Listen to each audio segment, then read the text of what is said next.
Good evening. എല്ലാ പ്രിയപ്പെട്ട പ്രേക്ഷകർക്കും പ്രൈം ടൈമിലേക്ക് സ്വാഗതം. കഴിഞ്ഞ കുറച്ച് ദിവസങ്ങളായി നമ്മൾ സ്ഥാനത്തും അസ്ഥാനത്തും ഒക്കെ തന്നെ നമ്മുടെ പോലീസുകാരെ തെരുവിളിക്കുന്നുണ്ട്. അപ്പോൾ നമ്മുടെ പോലീസ് സേന എന്ന് പറയുമ്പോൾ ഞാൻ എപ്പോഴും പറയുന്ന പോലെ ഇന്ത്യയിൽ തന്നെ ഏറ്റവും വിഖ്യാതമായ ഒരു പോലീസ് സേനയാണ് നമുക്കുള്ളത്. നമ്മുടെ അഭിമാനമാണ് നമ്മുടെ പോലീസ് സേന. ഒരുപാട് കേസുകൾക്ക് തുമ്പുണ്ടാക്കും. കേന്ദ്ര കുറ്റാന്വേഷണ ഏജൻസികൾ പോലും പരാജയപ്പെടുന്ന സ്ഥലത്തൊക്കെ ചില കാര്യങ്ങളൊക്കെ നമ്മുടെ പോലീസ് സേന മുന്നിൽ പോയിട്ടുണ്ട്. അപ്പോൾ നമ്മുടെ ഈ പോലീസ് സേനയുടെ ആത്മബലവും ആത്മവിശ്വാസവും ആത്മധൈര്യവും ഒക്കെ കെടുത്തുന്ന ഒട്ടും ബുദ്ധിയില്ല. കാര്യം അവരിങ്ങനെ ഉറക്കടച്ചൊക്കെ അടക്കുന്നുണ്ടല്ലേ നമുക്കിങ്ങനെ സുഖമായിട്ട് ഉറങ്ങാൻ പറ്റുന്നത്. അപ്പോൾ അതേസമയം ഈ പോലീസുകാരിൽ ഒരു സംഘം ആൾക്കാർ ക്രിമിനലുകളാണ് തെളിയിക്കുന്ന വാർത്തകളാണ് കഴിഞ്ഞ കുറച്ച് ദിവസങ്ങളായി പുറത്തു വന്നുകൊണ്ടിരിക്കുന്നത്. അപ്പോൾ ഇതൊക്കെ തീർച്ചയായിട്ടും ഈ പോലീസുകാരെ നിയമപരമായ നടപടിക്ക് വിധേയമാക്കണമെന്ന കാര്യത്തിൽ സംശയമില്ല. ഇന്ന് കുണ്ട്ര പോലീസ് സ്റ്റേഷനിൽ സംഭവം ഉണ്ടായി. ഒരു പ്രതി വിലങ്ങ് വെച്ച പ്രതി സന്തോഷ് ഒരു CPO ആയ റിയാസിനെ ആക്രമിച്ചു. അപ്പോൾ നമ്മൾ പലപ്പോഴും ആൾക്കാർ പറയുന്നൊരു പരാതി എന്താണെന്ന് ചോദിച്ചാൽ പോലീസുകാരെ ആക്രമിച്ചാൽ പറയാൻ ആരുമില്ല. നമ്മളത് പറയുന്നു. വളരെ പ്രതിഷേധാർഹമായ നടപടിയായിപ്പോയി. എൻ്റെ വിശദാംശങ്ങൾ നമുക്ക് ഈ പരിപാടിയിൽ ഉൾപ്പെടുത്താം. അപ്പോൾ പ്രൈം ടൈം ആരംഭിക്കുന്നു.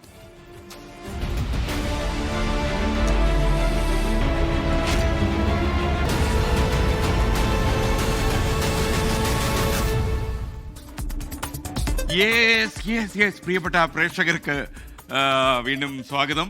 പ്രൈം ടൈം തുടരുകയാണ്. ഞാൻ നേരത്തെ പറഞ്ഞ വാർത്തയിലെ കൊല്ലത്ത് വൈദ്യപരിശോധനയ്ക്ക് എത്തിച്ച പ്രതി പോലീസുകാരനെ മർദ്ദിച്ചു. കുണ്ട്ര പോലീസ് സ്റ്റേഷനിലെ CPO ആയ റിയാസിനെയാണ് തെക്കുംഭാഗം സ്വദേശിയായ സന്തോഷ് എന്ന് ആക്രമിച്ചത്. മർദ്ദിക്കുന്ന ദൃശ്യങ്ങൾ നമ്മളൊന്ന് കാണിച്ചു തരാം. 24 കിട്ടിയ ദൃശ്യങ്ങളാണ് അതൊക്കെ.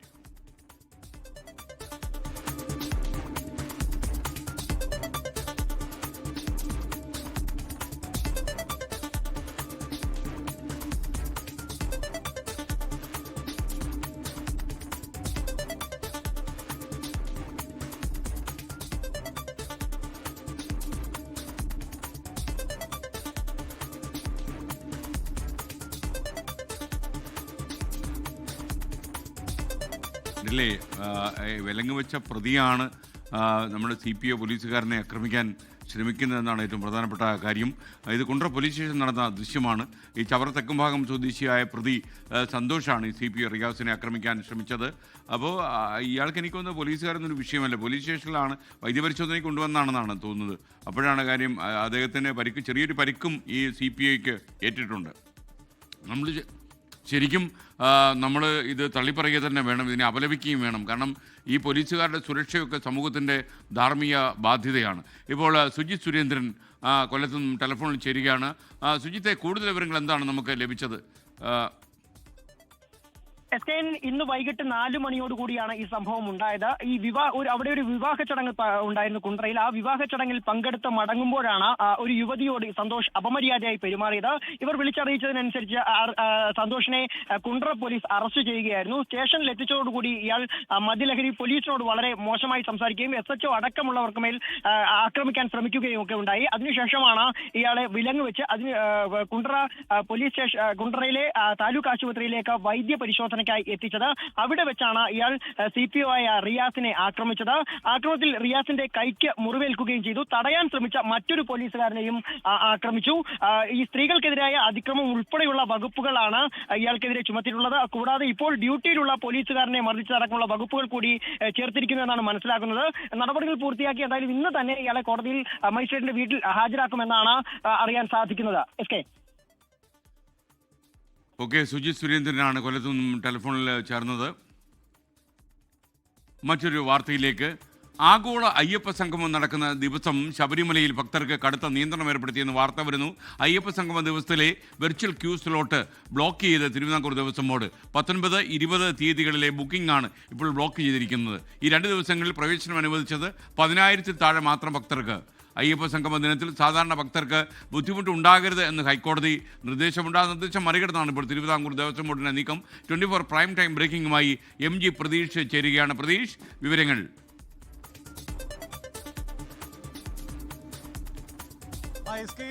ആഗോള അയ്യപ്പ സംഗമം ഈ മാസം 20-ാം തീയതിയാണ് ശബരിമലയിൽ നടക്കാനിരിക്കുന്നത്. ഈ ആഗോള അയ്യപ്പ സംഘവുമായി ബന്ധപ്പെട്ട സാധാരണ ഭക്തർക്ക് ഒരു തരത്തിലും നിയന്ത്രണം ഉണ്ടായിരിക്കില്ല എന്നതാണ് ദേവസ്വം ബോർഡ് ആവർത്തിച്ച് പറഞ്ഞത്. പക്ഷേ കടുത്ത നിയന്ത്രണം സാധാരണ ഭക്തർക്ക് വരുന്നു എന്നതാണ് ഏറ്റവും പ്രധാനപ്പെട്ട കാര്യം. നേരത്തെ ഈ ആഗോള അയ്യപ്പ സംഗമം നടക്കുന്ന 20-ാം തീയതിയും അതിന് തലേ ദിവസവും ഈ വെർച്വൽ ക്യൂ വഴി ബുക്ക് ചെയ്യുന്ന സ്ലോട്ടുകളുടെ എണ്ണം 10,000-ആയി നിജപ്പെടുത്തിയിരുന്നു.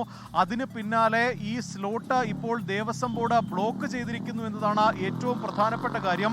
കന്നിമാസ പൂജകൾക്കായി 16 മുതൽ 21 തീയതി വരെയാണ് ഈ ശബരിമല നട തുറന്നിരിക്കുന്നത്. ഇതിൽ 19, 20 തീയതികളിൽ ആർക്കും ബുക്ക് ചെയ്യാൻ കഴിയാത്ത രീതിയിൽ ആ 2 ദിവസത്തെയും സ്ലോട്ടുകളാണ് ഇപ്പോൾ ദേവസ്വം ബോർഡ് ബ്ലോക്ക് ചെയ്തിരിക്കുന്നത്. ഈ ദേവസ്വം ബോർഡിന്റെ തന്നെ വെർച്വൽ ക്യൂ സൈറ്റിൽ കയറുമ്പോൾ 16 തീയതിയും 18 തീയതിയും ബുക്ക് ചെയ്യാൻ കഴിയും. പക്ഷേ 19, 20 ദിവസങ്ങളിൽ അതിന് സാധിക്കുന്നില്ല. അതായത് ആ ദിവസങ്ങളിൽ കടുത്ത നിയന്ത്രണം ഭക്തർക്ക് കൊണ്ടുവന്നിരിക്കുന്നു എന്നതാണ് ഇതിലൂടെ മനസ്സിലാകുന്നത്. അതുകൊണ്ട് തന്നെ ഇതുമായി ബന്ധപ്പെട്ട നേരത്തെയും വലിയ വിമർശനം ഉയർന്നിരുന്നു. അയ്യപ്പ സംഗമത്തിൽ പങ്കെടുക്കുന്ന VIP-കൾ ഉൾപ്പെടെയുള്ള പ്രതിനിധികൾക്ക് ദർശനമൊരുക്കുന്നതിന് വേണ്ടിയാണ് സാധാരണ ഭക്തർക്ക് ഇത്തരത്തിൽ നിയന്ത്രണം കൊണ്ടുവരുന്നത് എന്നതാണ് പ്രധാനമായും വിമർശനമായി പറയുന്നത്. ഹൈക്കോടതി ഉൾപ്പെടെ അയ്യപ്പ സംഗമത്തിന് പച്ചക്കൊടി നൽകുമ്പോൾ പറഞ്ഞ സുപ്രധാനമായ നിർദ്ദേശം ഒരു തരത്തിലും ആഗോള അയ്യപ്പ സംഗമം സാധാരണ ഭക്തരെ ബാധിക്കരുത് എന്നതാണ്. പക്ഷേ ആ നിർദ്ദേശം ഉൾപ്പെടെ മറികടന്നുകൊണ്ടാണ് അയ്യപ്പ സംഗമം നടക്കുന്ന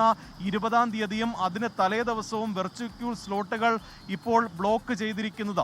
SK. Okay, thank U. MG പ്രതീക്ഷയാണ് വിവരങ്ങൾ നൽകിയത്. ശ്രീരാജ് കാലിക്കറ്റ് നമ്മുടെ കമൻറ്റ് ബോക്സിൽ കുറിക്കുകയാണ്. ഇന്നലെ രാത്രി അച്ഛൻ വിട്ടുപോയി, പെട്ടെന്നായിരുന്നു, ചടങ്ങൊക്കെ കഴിഞ്ഞു, സുഖമല്ലാതിരിക്കുകയായിരുന്നു കുറച്ചു കാലമായി. ശ്രീരാജ്, ഓരോ മരണവും നമുക്ക് ഏൽപ്പിക്കുന്ന ഒരു പ്രതിസന്ധിയുണ്ട്. അത് കടന്നു പോകാനുള്ള ധൈര്യവും വിശ്വാസവും നമുക്ക് ഉണ്ടാവുക. മരണം നമുക്ക് രംഗബോധമില്ലാത്തൊരു കൊമാളിയെ പോലെ കടന്നു വരുമെന്ന് വിവരമുള്ള ആളുകൾ പറയില്ലേ. അപ്പോൾ നമ്മൾ ഇതിനോട് പൊരുത്തപ്പെടാനുള്ള മാനസികാവസ്ഥയും കരുത്തും ആർജിക്കുക. ആഗോള അയ്യപ്പ സംഗമത്തിന് ഒരാഴ്ച മാത്രം ബാക്കി നിൽക്കെ സംഗമം തടയണം എന്നാവശ്യപ്പെട്ട് സുപ്രീം കോടതിയിൽ ഹർജി വന്നിരിക്കുന്നു. രാഷ്ട്രീയ ലക്ഷ്യത്തോടെ നടത്തുന്ന ഈ പരിപാടി വിലക്കണം എന്നാവശ്യപ്പെട്ടാണ് ഹർജി.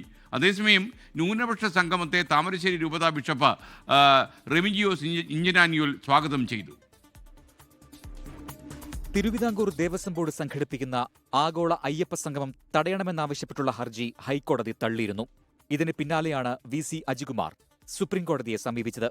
അയ്യപ്പ സംഗമ നടപടികളിൽ നിന്ന് ദേവസ്വം ബോർഡിനെയും സർക്കാരിനെയും വിലക്കണമെന്നാവശ്യപ്പെട്ട് ഡോക്ടർ PS മഹേന്ദ്രകുമാറും സുപ്രീംകോടതിയിൽ ഹർജി നൽകിയിട്ടുണ്ട്. ബോർഡിനെ മറയാക്കി രാഷ്ട്രീയ ലക്ഷ്യത്തോടെ സർക്കാർ നടത്തുന്ന പരിപാടിയാണ് സംഗമം. രാഷ്ട്രീയ ലക്ഷ്യങ്ങളോടെ നടത്തുന്ന പരിപാടികൾക്ക് ദേവസ്വം ഫണ്ട് ഉപയോഗിക്കാൻ കഴിയില്ലെന്നും ഹർജിയിൽ പറയുന്നു. അതേസമയം സംഗമത്തിനായി പമ്പയിലേക്കുള്ള റോഡുകളുടെ അറ്റകുറ്റപ്പണി ആരംഭിച്ചു. സുരക്ഷാ ക്രമീകരണങ്ങൾക്കായി ഉദ്യോഗസ്ഥരെ ഉടൻ പമ്പയിൽ വിന്യസിക്കും. ഇതിനിടെ ന്യൂനപക്ഷ സംഗമത്തെ സ്വാഗതം ചെയ്ത് താമരശ്ശേരി രൂപത രംഗത്തെത്തി. നേരത്തെ ന്യൂനപക്ഷ സംഗമത്തെ തലശ്ശേരി അതിരൂപത ആർച്ച് ബിഷപ്പ് മാർ ജോസഫ് പാംപ്ലാനി വിമർശിച്ചിരുന്നു. ന്യൂനപക്ഷ സംഗമത്തെക്കുറിച്ചുള്ള ചോദ്യങ്ങളോട് ജോസ് കെ മാണി പ്രതികരിച്ചില്ല. 24 തിരുവനന്തപുരം. പ്രിയപ്പെട്ട പ്രേക്ഷകർക്ക് സൂചിപ്പിക്കുന്നു ഏഷ്യാ കപ്പിനെ കുറിച്ച് പറയാൻ. ഏഷ്യാ കപ്പ് ക്രിക്കറ്റിൽ ഇന്ത്യക്കെതിരെ മോശം തുടക്കത്തിന് ശേഷം പാകിസ്ഥാൻ ഇപ്പോൾ പൊരുതുന്നു എന്നാണ് നമുക്ക് ലഭിക്കുന്ന വിവരം. 2 വിക്കറ്റ് നഷ്ടത്തിൽ 40 റൺസ് പിന്നിട്ടുവെന്നും വിവരമുണ്ട്. കൂടുതൽ വിവരങ്ങൾ നൽകാൻ നമ്മുടെ സ്പോർട്സ് വിദഗ്ധൻ അനിൽ വാസുദേവ് തത്സമയം ചേരുകയാണ്. അനിൽ, പ്രൈം ടൈമിലേക്ക് സ്വാഗതം. എന്താണ് നടക്കുന്നത് ഇപ്പോൾ? Good evening SK. എന്തായാലും ഏഷ്യ കപ്പിൽ പാകിസ്ഥാനെതിരായ ആവേശ പോരാട്ടത്തിൽ, അഭിമാന പോരാട്ടത്തിൽ ഇന്ത്യയെ സംബന്ധിച്ചിടത്തോളം ഒരു മികച്ച തുടക്കം തന്നെയാണ് ലഭിച്ചിരിക്കുന്നത്. അവരുടെ 2 വിക്കറ്റുകൾ എളുപ്പം വീഴ്ത്താൻ ഇന്ത്യക്കായി. 6 റൺസ് എടുക്കുന്നതിനിടെയാണ് അവർക്ക് ആദ്യ 2 വിക്കറ്റ് നഷ്ടമായത്. പക്ഷേ അതിനുശേഷം പാകിസ്ഥാൻ ഇപ്പോൾ ചെറിയ തരത്തിൽ പ്രതിരോധിക്കുന്നുണ്ട്, കരകയറി വരുന്നുണ്ട്. ഇപ്പോൾ ഏറ്റവും ഒടുവിൽ റിപ്പോർട്ട് പ്രകാരം 7 ഓവർ കഴിയുമ്പോൾ 2 വിക്കറ്റ് നഷ്ടത്തിൽ 44 റൺസ് എന്നതാണ് പാകിസ്ഥാന്റെ സ്കോർ നില. ഷെഹബാസ് ഫർഹാൻ 20 റൺസുമായും ഒപ്പം തന്നെ ഫക്കർ സമാൻ 17 റൺസുമായിട്ടാണ് ക്രീസിലുള്ളത്. സൈം അയ്യൂബ്, അവരുടെ യുവ ബാറ്റർ, വലിയ പ്രതീക്ഷയുള്ള താരത്തിന് ഇത്തവണ റൺസ് ഒന്നും എടുക്കാനായില്ല. ആദ്യ പന്തിൽ തന്നെ പുറത്താവുന്ന കാഴ്ച കണ്ടത്. ഒപ്പം തന്നെ മുഹമ്മദ് ഹാരിസ്, കഴിഞ്ഞ മത്സരത്തിൽ വലിയ രീതിയിൽ തിളങ്ങിയ താരം, ഇത്തവണ 3 റൺസ് എടുത്ത് പുറത്താവുകയും ചെയ്തു. മറ്റൊരു വിക്കറ്റ് കൂടി ബുംറയ്ക്ക് കിട്ടിയതാണ്. പിന്നീട് റിവ്യൂ ഭാഗ്യത്തിലാണ് പാകിസ്ഥാൻ അതിൽ നിന്ന് രക്ഷപ്പെട്ടു പോയത്. എന്തായാലും ഇപ്പോൾ പാകിസ്ഥാൻ 7 ഓവറിൽ 44 എന്നതാണ്. ഇന്ത്യയെപ്പോലെ വളരെ സ്ട്രോങ് ആയ ഒരു ബാറ്റിംഗ് ലൈനപ്പുള്ള ഒരു ടീമിനെതിരെ പാകിസ്ഥാന് ചെറിയ സ്കോർ ഒന്നും പോരാ. ഒരു 180-ന് മുകളിലുള്ള സ്കോർ ഉണ്ടെങ്കിൽ മാത്രമാണ് ഇന്ത്യക്കെതിരെ പൊരുതാൻ സാധിക്കുള്ളൂ. ഇന്ത്യ ആകട്ടെ എത്രയും വേഗം ഇപ്പോൾ ആദ്യം തുടക്കം കിട്ടിയ നല്ല തുടക്കം അത് മുതലെടുത്തുകൊണ്ട് പാകിസ്ഥാനെ എളുപ്പം എറിഞ്ഞിടാനും അല്ലെങ്കിൽ 150 റൺസിനുള്ളിൽ തന്നെ അവരെ പിടിച്ചു കെട്ടാനായിരിക്കും ഇന്ത്യയുടെ ശ്രമം. ഇന്ത്യയുടെ ബൗളേഴ്സ് എന്തായാലും ആദ്യം മികച്ച തുടക്കം അത് മുതലാക്കി തന്നെ കളിക്കുമെന്ന് കരുതാം. ഇനി കുൽദീപ് അടക്കമുള്ളവർ എത്തുമ്പോൾ ആദ്യ ഓവറിൽ തന്നെ കുൽദീപ് ഇപ്പോൾ ഒരു ഓവറിൽ 2 റൺസ് മാത്രമാണ് വിട്ടുകൊടുത്തത്. കുൽദീപിന്റെ വരും ഓവറുകളിൽ കഴിഞ്ഞ മത്സരത്തിൽ കണ്ടതുപോലെ തന്നെ ഒരു മിസ്റ്ററി പ്രകടനം ഉണ്ടാവുകയാണെങ്കിൽ പാകിസ്ഥാന് അധികം പിടിച്ചു നിൽക്കാനാവില്ല. കാരണം പാകിസ്ഥാന്റെ ബാറ്റിംഗ് നിര പരിശോധിക്കുകയാണെങ്കിൽ അത്ര പ്രഗത്ഭരായ താരങ്ങളൊന്നുമില്ല. അവരുടെ പ്രധാനപ്പെട്ട താരങ്ങൾക്കൊന്നും തന്നെ ടീമിൽ ഇടം നേടാൻ പോലും സാധിച്ചിട്ടില്ല. അവരുടെ ഒരു പുതിയ സംഘമാണ്. അതുകൊണ്ട് പാകിസ്ഥാന് ഇന്ത്യയെ പോലെ വലിയൊരു ടീമിനെതിരെ, ലോക ചാമ്പ്യന്മാർക്കെതിരെ, ഏഷ്യൻ ചാമ്പ്യന്മാർക്കെതിരെ, നിലവിലെ 2020 റാങ്കിങ്ങിലെ 1ാം സ്ഥാനക്കാരായ ഇന്ത്യക്കെതിരെ എത്ര കണ്ട് പിടിച്ചു നിൽക്കാനാകും എന്ന കാര്യത്തിലാണ് ഒരു സംശയമുള്ളത്. ഒപ്പം തന്നെ വളരെ ഞെട്ടിക്കുന്ന ഒരു തീരുമാനമായിരുന്നു പാകിസ്ഥാൻ്റേത്. ടോസ് നേടി എല്ലാവരും പ്രതീക്ഷിച്ചത് ആ ടോസ് കിട്ടുന്ന ടീം ബൗളിംഗ് തിരഞ്ഞെടുക്കുമെന്നാണ്. പക്ഷേ പാകിസ്ഥാൻ അത്ഭുതപ്പെടുത്തിക്കൊണ്ട് ബാറ്റിംഗ് ആണ് തിരഞ്ഞെടുത്തത്. അവരുടെ ഈ തീരുമാനം എത്ര കണ്ട് ഫലപ്രദമാകും എന്ന് കണ്ടറിയണം. ഇന്ത്യൻ ടീമിലേക്ക് വരികയാണെങ്കിൽ ഇന്ത്യ കഴിഞ്ഞ മത്സരം ജയിച്ച ടീമിൽ മാറ്റമൊന്നും വരുത്താതെ തന്നെയാണ് ഇറങ്ങിയിരിക്കുന്നത്. അർഷ്ദീപ് എന്ന് പറയുന്ന സ്റ്റാർ പേസർ, ഇന്ത്യയുടെ ഏറ്റവും കൂടുതൽ വിക്കറ്റ് എടുത്തുള്ള 2020 താരത്തിന് ഇത്തവണയും അവസരമില്ല എന്നുള്ളതാണ് പ്രത്യേകത. ഒപ്പം തന്നെ സഞ്ജു സാംസൺ ടീമിലുണ്ട് എന്നുള്ളത് നമ്മൾ മലയാളികൾക്ക് വലിയ സന്തോഷം നൽകുന്നു. സഞ്ജുവിന് ഈ മത്സരത്തിൽ ബാറ്റിങ്ങിന് അവസരം കിട്ടുമെന്നാണ് നമ്മൾ പ്രതീക്ഷിക്കുന്നത്. എന്തായാലും മത്സരം ആവേശകരമായി മുന്നേറിക്കൊണ്ടിരിക്കുകയാണ്. ഇപ്പോൾ 7.4 ഓവറിൽ ഇപ്പോൾ 45 റൺസിന് 3 വിക്കറ്റ്. അതായത് പാകിസ്ഥാന് 3ാം വിക്കറ്റ് ഇപ്പോൾ നഷ്ടമായിരിക്കുന്നു എന്നുള്ളതാണ്. അക്സർ പട്ടേലിനാണ് വിക്കറ്റ്. അവരുടെ ഏറ്റവും പ്രധാനപ്പെട്ട ബാറ്ററായിട്ടുള്ള ഫക്കർ സമാന്റെ വിക്കറ്റാണ് നഷ്ടമായത്. തിലക് വർമ്മയ്ക്ക് ക്യാച്ച് നൽകിക്കൊണ്ടാണ് ഇപ്പോൾ ഫക്കർ സമാൻ പുറത്തായിരിക്കുന്നത്. അതായത് പാകിസ്ഥാന്റെ ടോപ്പ് 3 അല്ലെങ്കിൽ ടോപ്പ് ഓർഡറിൽ വലിയ നാശനഷ്ടം സംഭവിച്ചിരിക്കുന്നു. 45-3 എന്നുള്ളതാണ് പാകിസ്ഥാന്റെ ഇപ്പോഴത്തെ സ്കോർ നില. എന്തായാലും പാകിസ്ഥാന് ഇനി അവരുടെ ക്യാപ്റ്റൻ സൽമാൻ അലി ആഗ അടക്കമുള്ളവർ എത്താനുണ്ട്, ഹസൻ നവാസ് അടക്കമുള്ളവർ എത്താനുണ്ട്. അവരൊക്കെ തന്നെ ഇന്ത്യയുടെ ഈ വൈഡ് വെറൈറ്റി ഓഫ് സ്പിന്നേഴ്സ് ഇല്ലെങ്കിൽ അത്ര കണ്ട് ഫ്ലെക്സിബിൾ ആയുള്ള ബൗളിംഗ് യൂണിറ്റിനെതിരെ എത്ര കണ്ട് പിടിച്ചു നിൽക്കാൻ സാധിക്കും എന്നുള്ളത് കണ്ടറിയണം. എന്തായാലും പാകിസ്ഥാന് തുടക്കം വളരെ മോശമാണ്. 45 റൺസ് എടുക്കുന്നതിനിടെ 3 വിക്കറ്റ് നഷ്ടമായിരിക്കുന്നു. Okay, thank you Anil Vasu. എന്തായാലും ഏഷ്യ കപ്പ് ദുബായിൽ നടക്കുന്ന ഇന്റർനാഷണൽ ക്രിക്കറ്റ് സ്റ്റേഡിയത്തിൽ നടക്കുന്ന ഏഷ്യ കപ്പിൻ്റെ ഏറ്റവും ലേറ്റസ്റ്റ് അപ്ഡേറ്റ്സ് നൽകാൻ അനിൽ വാസു എനിക്കൊപ്പം ത്രൂ ഔട്ട് ഉണ്ടായിരിക്കും. അപ്പോൾ പ്രിയപ്പെട്ട പ്രേക്ഷകർക്ക് അപ്ഡേറ്റ്സ് ലഭിച്ചുകൊണ്ടിരിക്കുന്നു. പിന്നെ നിങ്ങൾക്ക് അറിയുന്ന പോലെ ചില കോപ്പിറൈറ്റ് ഇഷ്യൂ ഒക്കെ ഇതിനകത്ത് ഉള്ളതുകൊണ്ട് തന്നെ ഈ കളിയെടുത്ത് എന്താ കാണിക്കാത്തതെന്ന് ചോദിച്ചു കളയരുത്. നമുക്ക് നടക്കുന്ന കാര്യമല്ല, മുതലാവത്തില്ല എന്ന് വേണമെങ്കിൽ പറയാം. ഇനി നമുക്ക് നാളെ ആരംഭിക്കുന്ന നിയമസഭാ സമ്മേളനം രാഷ്ട്രീയ വിവാദങ്ങൾ കൊണ്ട് സജീവമാകും. പോലീസ് അതിക്രമങ്ങൾക്ക് മുഖ്യമന്ത്രിയെ കൊണ്ട് നിയമസഭയിൽ മറുപടി പറയിക്കുമെന്ന് പ്രതിപക്ഷ നേതാവ് വി.ഡി. സതീശൻ പറഞ്ഞു. അയ്യപ്പ സംഗമം, വന്യജീവികളെ വെടിവെച്ചു കൊല്ലാൻ അനുവദിക്കുന്ന ഭേദഗതി ബിൽ തുടങ്ങിയവ ഈ സഭാ സമ്മേളനത്തിൽ വലിയ ചർച്ചയാകും എന്നും ഞങ്ങളുടെ ബ്യൂറോ റിപ്പോർട്ട് ചെയ്യുന്നു. സാധാരണഗതിയിൽ നിയമസഭാ സമ്മേളനം തുടങ്ങുമ്പോൾ പ്രതിപക്ഷത്തിന്റെ കയ്യിലാണ് വിഷയങ്ങൾ കൂടുതലായി ഉണ്ടാവുക. ഇത്തവണ പക്ഷേ അങ്ങനെയല്ല. ഭരണപക്ഷത്തിനും പ്രതിപക്ഷത്തിനും അങ്ങോട്ടും ഇങ്ങോട്ടും അടിക്കാൻ വടികളുണ്ട്. രാഹുൽ മാങ്കൂട്ടത്തിലാണ് ഭരണപക്ഷത്തിന്റെ തുറുപ്പ് ചീട്ട്.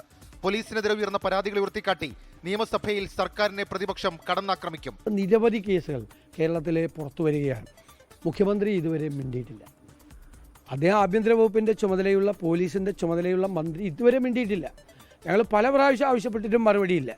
ആ മുഖ്യമന്ത്രിയെ കൊണ്ട് ഞങ്ങൾ നിയമസഭയിൽ ഉറപ്പായി ഇതിന് മറുപടി പറയിപ്പിക്കും. പോലീസ് അതിക്രമങ്ങളെ ന്യായീകരിക്കില്ലെന്ന് സ്പീക്കർ എൻ ഷംസീർ പ്രതികരിച്ചു. തദ്ദേശ നിയമസഭാ തെരഞ്ഞെടുപ്പുകൾ നടക്കാനിരിക്കെ ആഭ്യന്തര വകുപ്പിന്റെ വീഴ്ചകൾ എണ്ണിപ്പറഞ്ഞ് സർക്കാരിനെ പ്രതിരോധത്തിലാക്കാനാണ് പ്രതിപക്ഷത്തിന്റെ തീരുമാനം. അയ്യപ്പ സംഗമവും തൃശൂരിലെ ശബ്ദരേഖാ വിവാദവും സഭയിൽ ചർച്ചയാകും. അക്രമകാരികളായ വന്യജീവികളെ വെടിവെച്ചു കൊല്ലാൻ ഉത്തരവിടുന്ന നിയമഭേദഗതി ബില്ലടക്കം പ്രധാനപ്പെട്ട നിയമനിർമ്മാണങ്ങൾ സഭയിലെത്തുന്നുണ്ട്. മനുഷ്യന് സംരക്ഷണം ഉറപ്പാക്കാനാണ് പുതിയ നിയമഭേദഗതിയെന്ന് വനം മന്ത്രി എ കെ ശശീന്ദ്രനും പ്രതികരിച്ചു. ഒക്ടോബർ 10 വരെ 3 സെഷനുകളിലായി 12 ദിവസമാണ് സഭ ചേരുക. 24 തിരുവനന്തപുരം. സദാശിവപിള്ള പറഞ്ഞു, ഇടനാഴി വെച്ച് ഞാൻ പറഞ്ഞ ഒരു കാര്യം, അതായത് ഒരു റിവേഴ്സ് ആയിട്ടുള്ള ഒരു കാര്യമാണെന്ന് അദ്ദേഹം പറഞ്ഞു. റിവേഴ്സ് കേസ്, അതായത് പ്രതി പോലീസുകാരനെ ആക്രമിച്ചു. നമ്മുടെ ചവറ തെക്കും ഭാഗമുള്ള സന്തോഷ് റിയാസ് എന്ന പോലീസുകാരനെ ആക്രമിച്ചു എന്നുള്ള വാർത്ത. അപ്പോൾ നമ്മളെപ്പോഴും ഈ പോലീസുകാരെ നമ്മളെപ്പോഴും വിമർശിക്കും. എന്നാൽ ഇവർക്ക് ഈ കാക്കിക്കുള്ളിൽ ഒരു മനുഷ്യൻ ജീവിക്കുന്നു എന്നുള്ളത് കൊണ്ട് തന്നെ അവർ നേരിടുന്ന പ്രതിസന്ധികളും പ്രശ്നങ്ങളും ഒക്കെ തന്നെ ജനമധ്യത്തിൽ പറയാനും കൂടി മാധ്യമത്തിന് ബാധ്യതയുണ്ട്. അത് നമ്മുടെ ചുമതലയാണ് എന്നുകൂടി ഞാൻ കരുതുന്നു. അതുകൊണ്ടാണ് ഞാൻ ഈ കൊല്ലത്ത് നടന്ന ഈ സംഭവം പ്രേക്ഷകരുടെ ശ്രദ്ധയിൽ ആദ്യമേ തന്നെ കൊണ്ടുവന്നത്. ലൈംഗിക ആരോപണ വിവാദത്തിൽപ്പെട്ട രാഹുൽ മാങ്കൂട്ടത്തിൽ നാളെ ആരംഭിക്കുന്ന നിയമസഭാ സമ്മേളനത്തിൽ പങ്കെടുക്കാൻ സാധ്യതയില്ലെന്നാണ് നമുക്ക് ലഭിക്കുന്ന വിവരം. സമ്മേളനത്തിൽ പങ്കെടുത്താൽ അത് തിരിച്ചടിയായേക്കും എന്ന് കോൺഗ്രസ് നേതൃത്വം രാഹുലിനെ അറിയിച്ചു. സഭയ്ക്കുള്ളിൽ രാഹുലിന് പ്രത്യേക ബ്ലോക്ക് അനുവദിക്കുമെന്നാണ് സ്പീക്കർ എൻ ഷംസീർ പറഞ്ഞത്. രാഹുൽ വിഷയത്തിൽ പ്രതിരോധത്തിലായ അത് സർക്കാരാണെന്ന് പ്രതിപക്ഷ നേതാവ് വി.ഡി. സതീശന് ഇന്ന് പ്രതികരിച്ചു. നാളെ ആരംഭിക്കുന്ന നിയമസഭാ സമ്മേളനത്തിൽ രാഹുൽ മാങ്കൂട്ടത്തിൽ പങ്കെടുക്കുമോ എന്നുള്ളതിൽ സസ്പെൻസ് തുടരുകയാണ്. നിയമസഭാ സമ്മേളനത്തിൽ രാഹുൽ പങ്കെടുത്താൽ തിരിച്ചടിയാകുമെന്നാണ് കോൺഗ്രസ് വിലയിരുത്തൽ. ഇക്കാര്യം അടുപ്പമുള്ള നേതാക്കൾ രാഹുലിനെ അറിയിച്ചു. പാർട്ടിയെ പ്രതിരോധത്തിലാക്കില്ലെന്ന നേതാക്കൾക്ക് രാഹുൽ മാങ്കൂട്ടത്തിൽ ഉറപ്പു നൽകി. രാഹുൽ വിഷയം സഭയിൽ ഉന്നയിച്ചാൽ ഭരണപക്ഷത്തെ പീഡനക്കേസ് പ്രതികൾക്കെതിരെയുള്ള എഫ്ഐആർ വായിക്കുമെന്ന് പ്രതിപക്ഷ നേതാവ് വി ഡി സതീശൻ. അദ്ദേഹം കോൺഗ്രസ് പാർട്ടിയുടെയോ പാർലമെന്ററി പാർട്ടിയുടെയോ ഭാഗമല്ല ആണല്ലോ. ഞങ്ങൾ അഭിമാനത്തോടു കൂടി ഇക്കാര്യത്തിൽ തല ഉയർത്തി നിൽക്കുമ്പോൾ തല കുനിച്ച് പിണറായി വിജയനെ അകത്തേക്ക് കയറാൻ പറ്റുള്ളൂ, മുഖ്യമന്ത്രിക്കും മന്ത്രിമാർക്കും. കാരണം അവരുടെ കൂട്ടത്തിൽ റേപ്പ് കേസിലെ പ്രതികരിക്കുക. രാഹുൽ മാങ്കൂട്ടത്തിനെ സസ്പെൻഡ് ചെയ്തെന്ന് അറിയിച്ച പ്രതിപക്ഷത്തിന്റെ കത്ത് ലഭിച്ചെന്ന് സ്പീക്കർ എൻ ഷംസീർ. രാഹുലിന് നിയമസഭയിൽ വരുന്നതിന് തടസ്സമില്ല. പ്രതിപക്ഷത്തിന്റെ കത്ത് കിട്ടിയിട്ടുണ്ട്. അദ്ദേഹത്തെ പാർലമെന്ററി പാർട്ടിയിൽ നിന്ന് സസ്പെൻഡ് ചെയ്തെന്ന് പറഞ്ഞുകൊണ്ടാണ്. അപ്പോൾ അദ്ദേഹത്തെ പ്രതിപക്ഷ ബ്ലോക്കിൽ നിന്ന് മാറ്റിയിരുത്തിക്കണമെന്നാണ്. അതിനിടെ സൈബർ അണികൾക്കിടയിലും വിഷയത്തിൽ പോര് തുടരുകയാണ്. ആരോപണങ്ങളിൽ വ്യക്തത വരുത്തിയിട്ട് രാഹുൽ മാങ്കൂട്ടത്തിൽ എത്തിയാൽ മതിയെന്നാണ് ഒരു വിഭാഗത്തിന്റെ വാദം. രാഹുൽ പാലക്കാട് MLA ആണെന്നാണ് അനുകൂലികളുടെ മറുപടി. 24 തിരുവനന്തപുരം. മറ്റൊരു വാർത്തയിലേക്ക്. വയനാട്ടിൽ കോൺഗ്രസ് നേതൃത്വത്തെ പ്രതിരോധത്തിലാക്കാൻ CPIM നീക്കം. വയനാട് DCC മുൻ ട്രഷറർ NM വിജയന്റെ കുടുംബം ആവശ്യപ്പെട്ടാൽ സാമ്പത്തിക ബാധ്യത ഏറ്റെടുക്കാൻ CPIM തയ്യാറെന്ന് സംസ്ഥാന സെക്രട്ടറി അംഗം MV ജയരാജൻ പറഞ്ഞു. പണം നൽകുന്നതിന് കോൺഗ്രസ് നേതാക്കളുമായി ഉണ്ടാക്കിയ കരാർ ലംഘിച്ചെന്ന ആരോപണത്തിന് പിന്നാലെ തിരുവഞ്ചൂർ രാധാകൃഷ്ണനുമായി നടത്തിയ സംഭാഷണം NM വിജയന്റെ കുടുംബം പുറത്തുവിട്ടു. കോൺഗ്രസ് കൈയൊഴിഞ്ഞാൽ CPIM സഹായിക്കും. NM വിജയന്റെ കുടുംബാംഗങ്ങളെ ആശുപത്രിയിലെത്തി കണ്ട ശേഷമായിരുന്നു CPIM സംസ്ഥാന സെക്രട്ടേറിയറ്റ് അംഗം MV ജയരാജന്റെ പ്രതികരണം. കോൺഗ്രസുകാർ സഹായിക്കില്ല എങ്കിൽ, ആ കുടുംബം ആവശ്യപ്പെടുകയാണെങ്കിൽ ഞങ്ങളാലാവുന്ന സഹായം ഞങ്ങൾ ചെയ്യും. ആ നിലപാട് തന്നെയാണ് ഞങ്ങൾ ഇപ്പോഴും ഉള്ളത്. കടം തീർക്കാനുള്ള പണം നൽകാമെന്ന കരാർ ലംഘിച്ച സാഹചര്യത്തിൽ ഇനി നേതൃത്വവുമായി ചർച്ചയില്ലെന്ന് NM വിജയന്റെ കുടുംബം. അഗ്രിമെന്റ് പ്രകാരം പറഞ്ഞേക്കുന്നത് ഒന്ന് ഈ വീട് വെക്കുന്ന സ്ഥലം, പിന്നെ ഒരു ഹൈല്യ ഫിനാൻസ് എന്ന് പറഞ്ഞൊരു ഇതെല്ലാം ഉണ്ടായിരുന്നു, അത് തീർത്ത് തരും, പിന്നെ ഒരു 25 ലക്ഷം രൂപയും തരാമെന്നാണ് പറഞ്ഞിരുന്നത്. ഇപ്പം ആദ്യം വിളിച്ചാൽ ഫോൺ എടുക്കുന്നവർ ഇപ്പോൾ വിളിച്ചാൽ ഫോൺ പോലും എടുക്കാണ്ടായി. അതാണ് അതിൻ്റെ ഒരു അവസ്ഥയുള്ളത്. തർക്കം തുടരുന്നതിനിടെ തിരുവഞ്ചൂർ രാധാകൃഷ്ണനുമായുള്ള ശബ്ദ സംഭാഷണം കുടുംബം പുറത്തുവിട്ടു. കൽപ്പറ്റ MLA T സിദ്ദിഖ് പറഞ്ഞ ഒരു കാര്യവും ഇതുവരെ നടന്നിട്ടില്ലെന്നും പാലിക്കാൻ വേണ്ടിയാണ് കരാറെന്നും ശബ്ദ സംഭാഷണത്തിൽ തിരുവഞ്ചൂർ രാധാകൃഷ്ണൻ പറഞ്ഞ വാക്കിന് വിലയുണ്ടാകണം, നിജവും നിശ്ചയം വേണം. ഒരാളൊരു പരാതി പറഞ്ഞാൽ അത് കേൾക്കണം. നമ്മുടെ ഒരു പഴയ നിഷ്ഠയാണ്. അതില്ലാന്ന് ബോധ്യമാണെന്ന് കേട്ടാൽ പിന്നെ നമ്മളെന്തിനാ പറഞ്ഞു വരുന്നത്, നമ്മളെ ഭക്ഷണം നടക്കുന്നത്. KPCC നിർദ്ദേശപ്രകാരം തിരുവഞ്ചൂർ രാധാകൃഷ്ണനാണ് NM വിജയന്റെ മരണത്തിൽ അന്വേഷണം നടത്തിയത്. പുറത്തുവന്ന സംഭാഷണത്തെക്കുറിച്ച് അറിയില്ലെന്നാണ് തിരുവഞ്ചൂരിന്റെ പ്രതികരണം. കുടുംബത്തോട് നീതി കാണിക്കണമെന്നാണ് താൻ നൽകിയ റിപ്പോർട്ടിൽ ഉള്ളതെന്നും തിരുവഞ്ചൂർ വ്യക്തമാക്കി. ഇനി ആ റിപ്പോർട്ടിനകത്തെ വിവരം ഞാനായിട്ട് പുറത്തു പറയുന്നത് ശരിയല്ല. അത് പുറത്തു വരണമെങ്കിൽ ആ റിപ്പോർട്ട് രഹസ്യമായി കൊടുക്കണമെന്ന് പറഞ്ഞതുകൊണ്ട് ഞാൻ രഹസ്യമായി കൊടുത്തിട്ടുണ്ട്. നമ്മൾ കൊടുക്കേണ്ട റിപ്പോർട്ട് ആ യഥാസ്ഥലത്ത് കൃത്യമായി എത്തിച്ചിട്ടുമുണ്ട്. അതേസമയം പരസ്യ പ്രതികരണത്തിന് ഇല്ല എന്നാണ് ആത്മഹത്യ ചെയ്ത മുള്ളംകൊല്ലി വാർഡംഗം ജോസ് നെല്ലയിടത്തിന്റെ കുടുംബം വ്യക്തമാക്കുന്നത്. 24 വയനാട്. തിരുവനന്തപുരം കിളിമാനൂരിൽ വയോധികനെ ഇടിച്ചിട്ട് നിർത്താതെ പോയ കാർ ഓടിച്ചത് പാറശാല SHO അനിൽകുമാർ തന്നെയാണെന്ന് വ്യക്തമായി. ആളെ കണ്ടെത്തുന്നതിൽ നിർണായകമായത് സമീപത്തെ CCTV ദൃശ്യങ്ങളാണ്. അപകടത്തിൽ പരിക്കേറ്റ വയോധികൻ മരിച്ചു. SHO P അനിൽകുമാറിനെ സസ്പെൻഡ് ചെയ്യാൻ റൂറൽ SP ദക്ഷിണ മേഖല IGക്ക് റിപ്പോർട്ട് നൽകിയിട്ടുണ്ട്. മിക്കവാറും ഈ സസ്പെൻഷൻ ഉണ്ടാക്കാൻ സാധ്യതയുമുണ്ട്. കഴിഞ്ഞ സെപ്റ്റംബർ 7 പുലർച്ചെ 4-നും 5-നും ഇടയിലാണ് കിളിമാനൂരിൽ അജ്ഞാത വാഹനമിടിച്ച് വയോധികൻ മരിച്ചത്. അമിതവേഗത്തിൽ അലക്ഷ്യമായി ഓടിച്ച വാഹനം രാജനെ ഇടിച്ചു തെറിപ്പിച്ച ശേഷം നിർത്താതെ പോയെന്നായിരുന്നു കിളിമാനൂർ പോലീസിന്റെ പ്രാഥമിക റിപ്പോർട്ട്. പിന്നീട് CCTV കേന്ദ്രീകരിച്ചുള്ള അന്വേഷണത്തിൽ ദിവസങ്ങൾ കഴിഞ്ഞാണ് വാഹനം പാറശാല SHO P അനിൽകുമാറിന്റേതാണെന്ന് തിരിച്ചറിഞ്ഞത്. തന്റെ വാഹനമാണ് ഇടിച്ചതെന്നും ഇടിയേറ്റ് വീണയാൾ എഴുന്നേൽക്കുന്നത് കണ്ടെന്നും അതുകൊണ്ടാണ് വാഹനം നിർത്താതെ പോയതെന്നുമാണ് അനിൽകുമാറിന്റെ മൊഴി. വാഹനം ഓടിച്ചത് SHO തന്നെയെന്ന് സ്ഥിരീകരിക്കുന്ന തിരുവല്ലം ടോൾ പ്ലാസയിലെ ദൃശ്യങ്ങളും 24-ന് ലഭിച്ചു.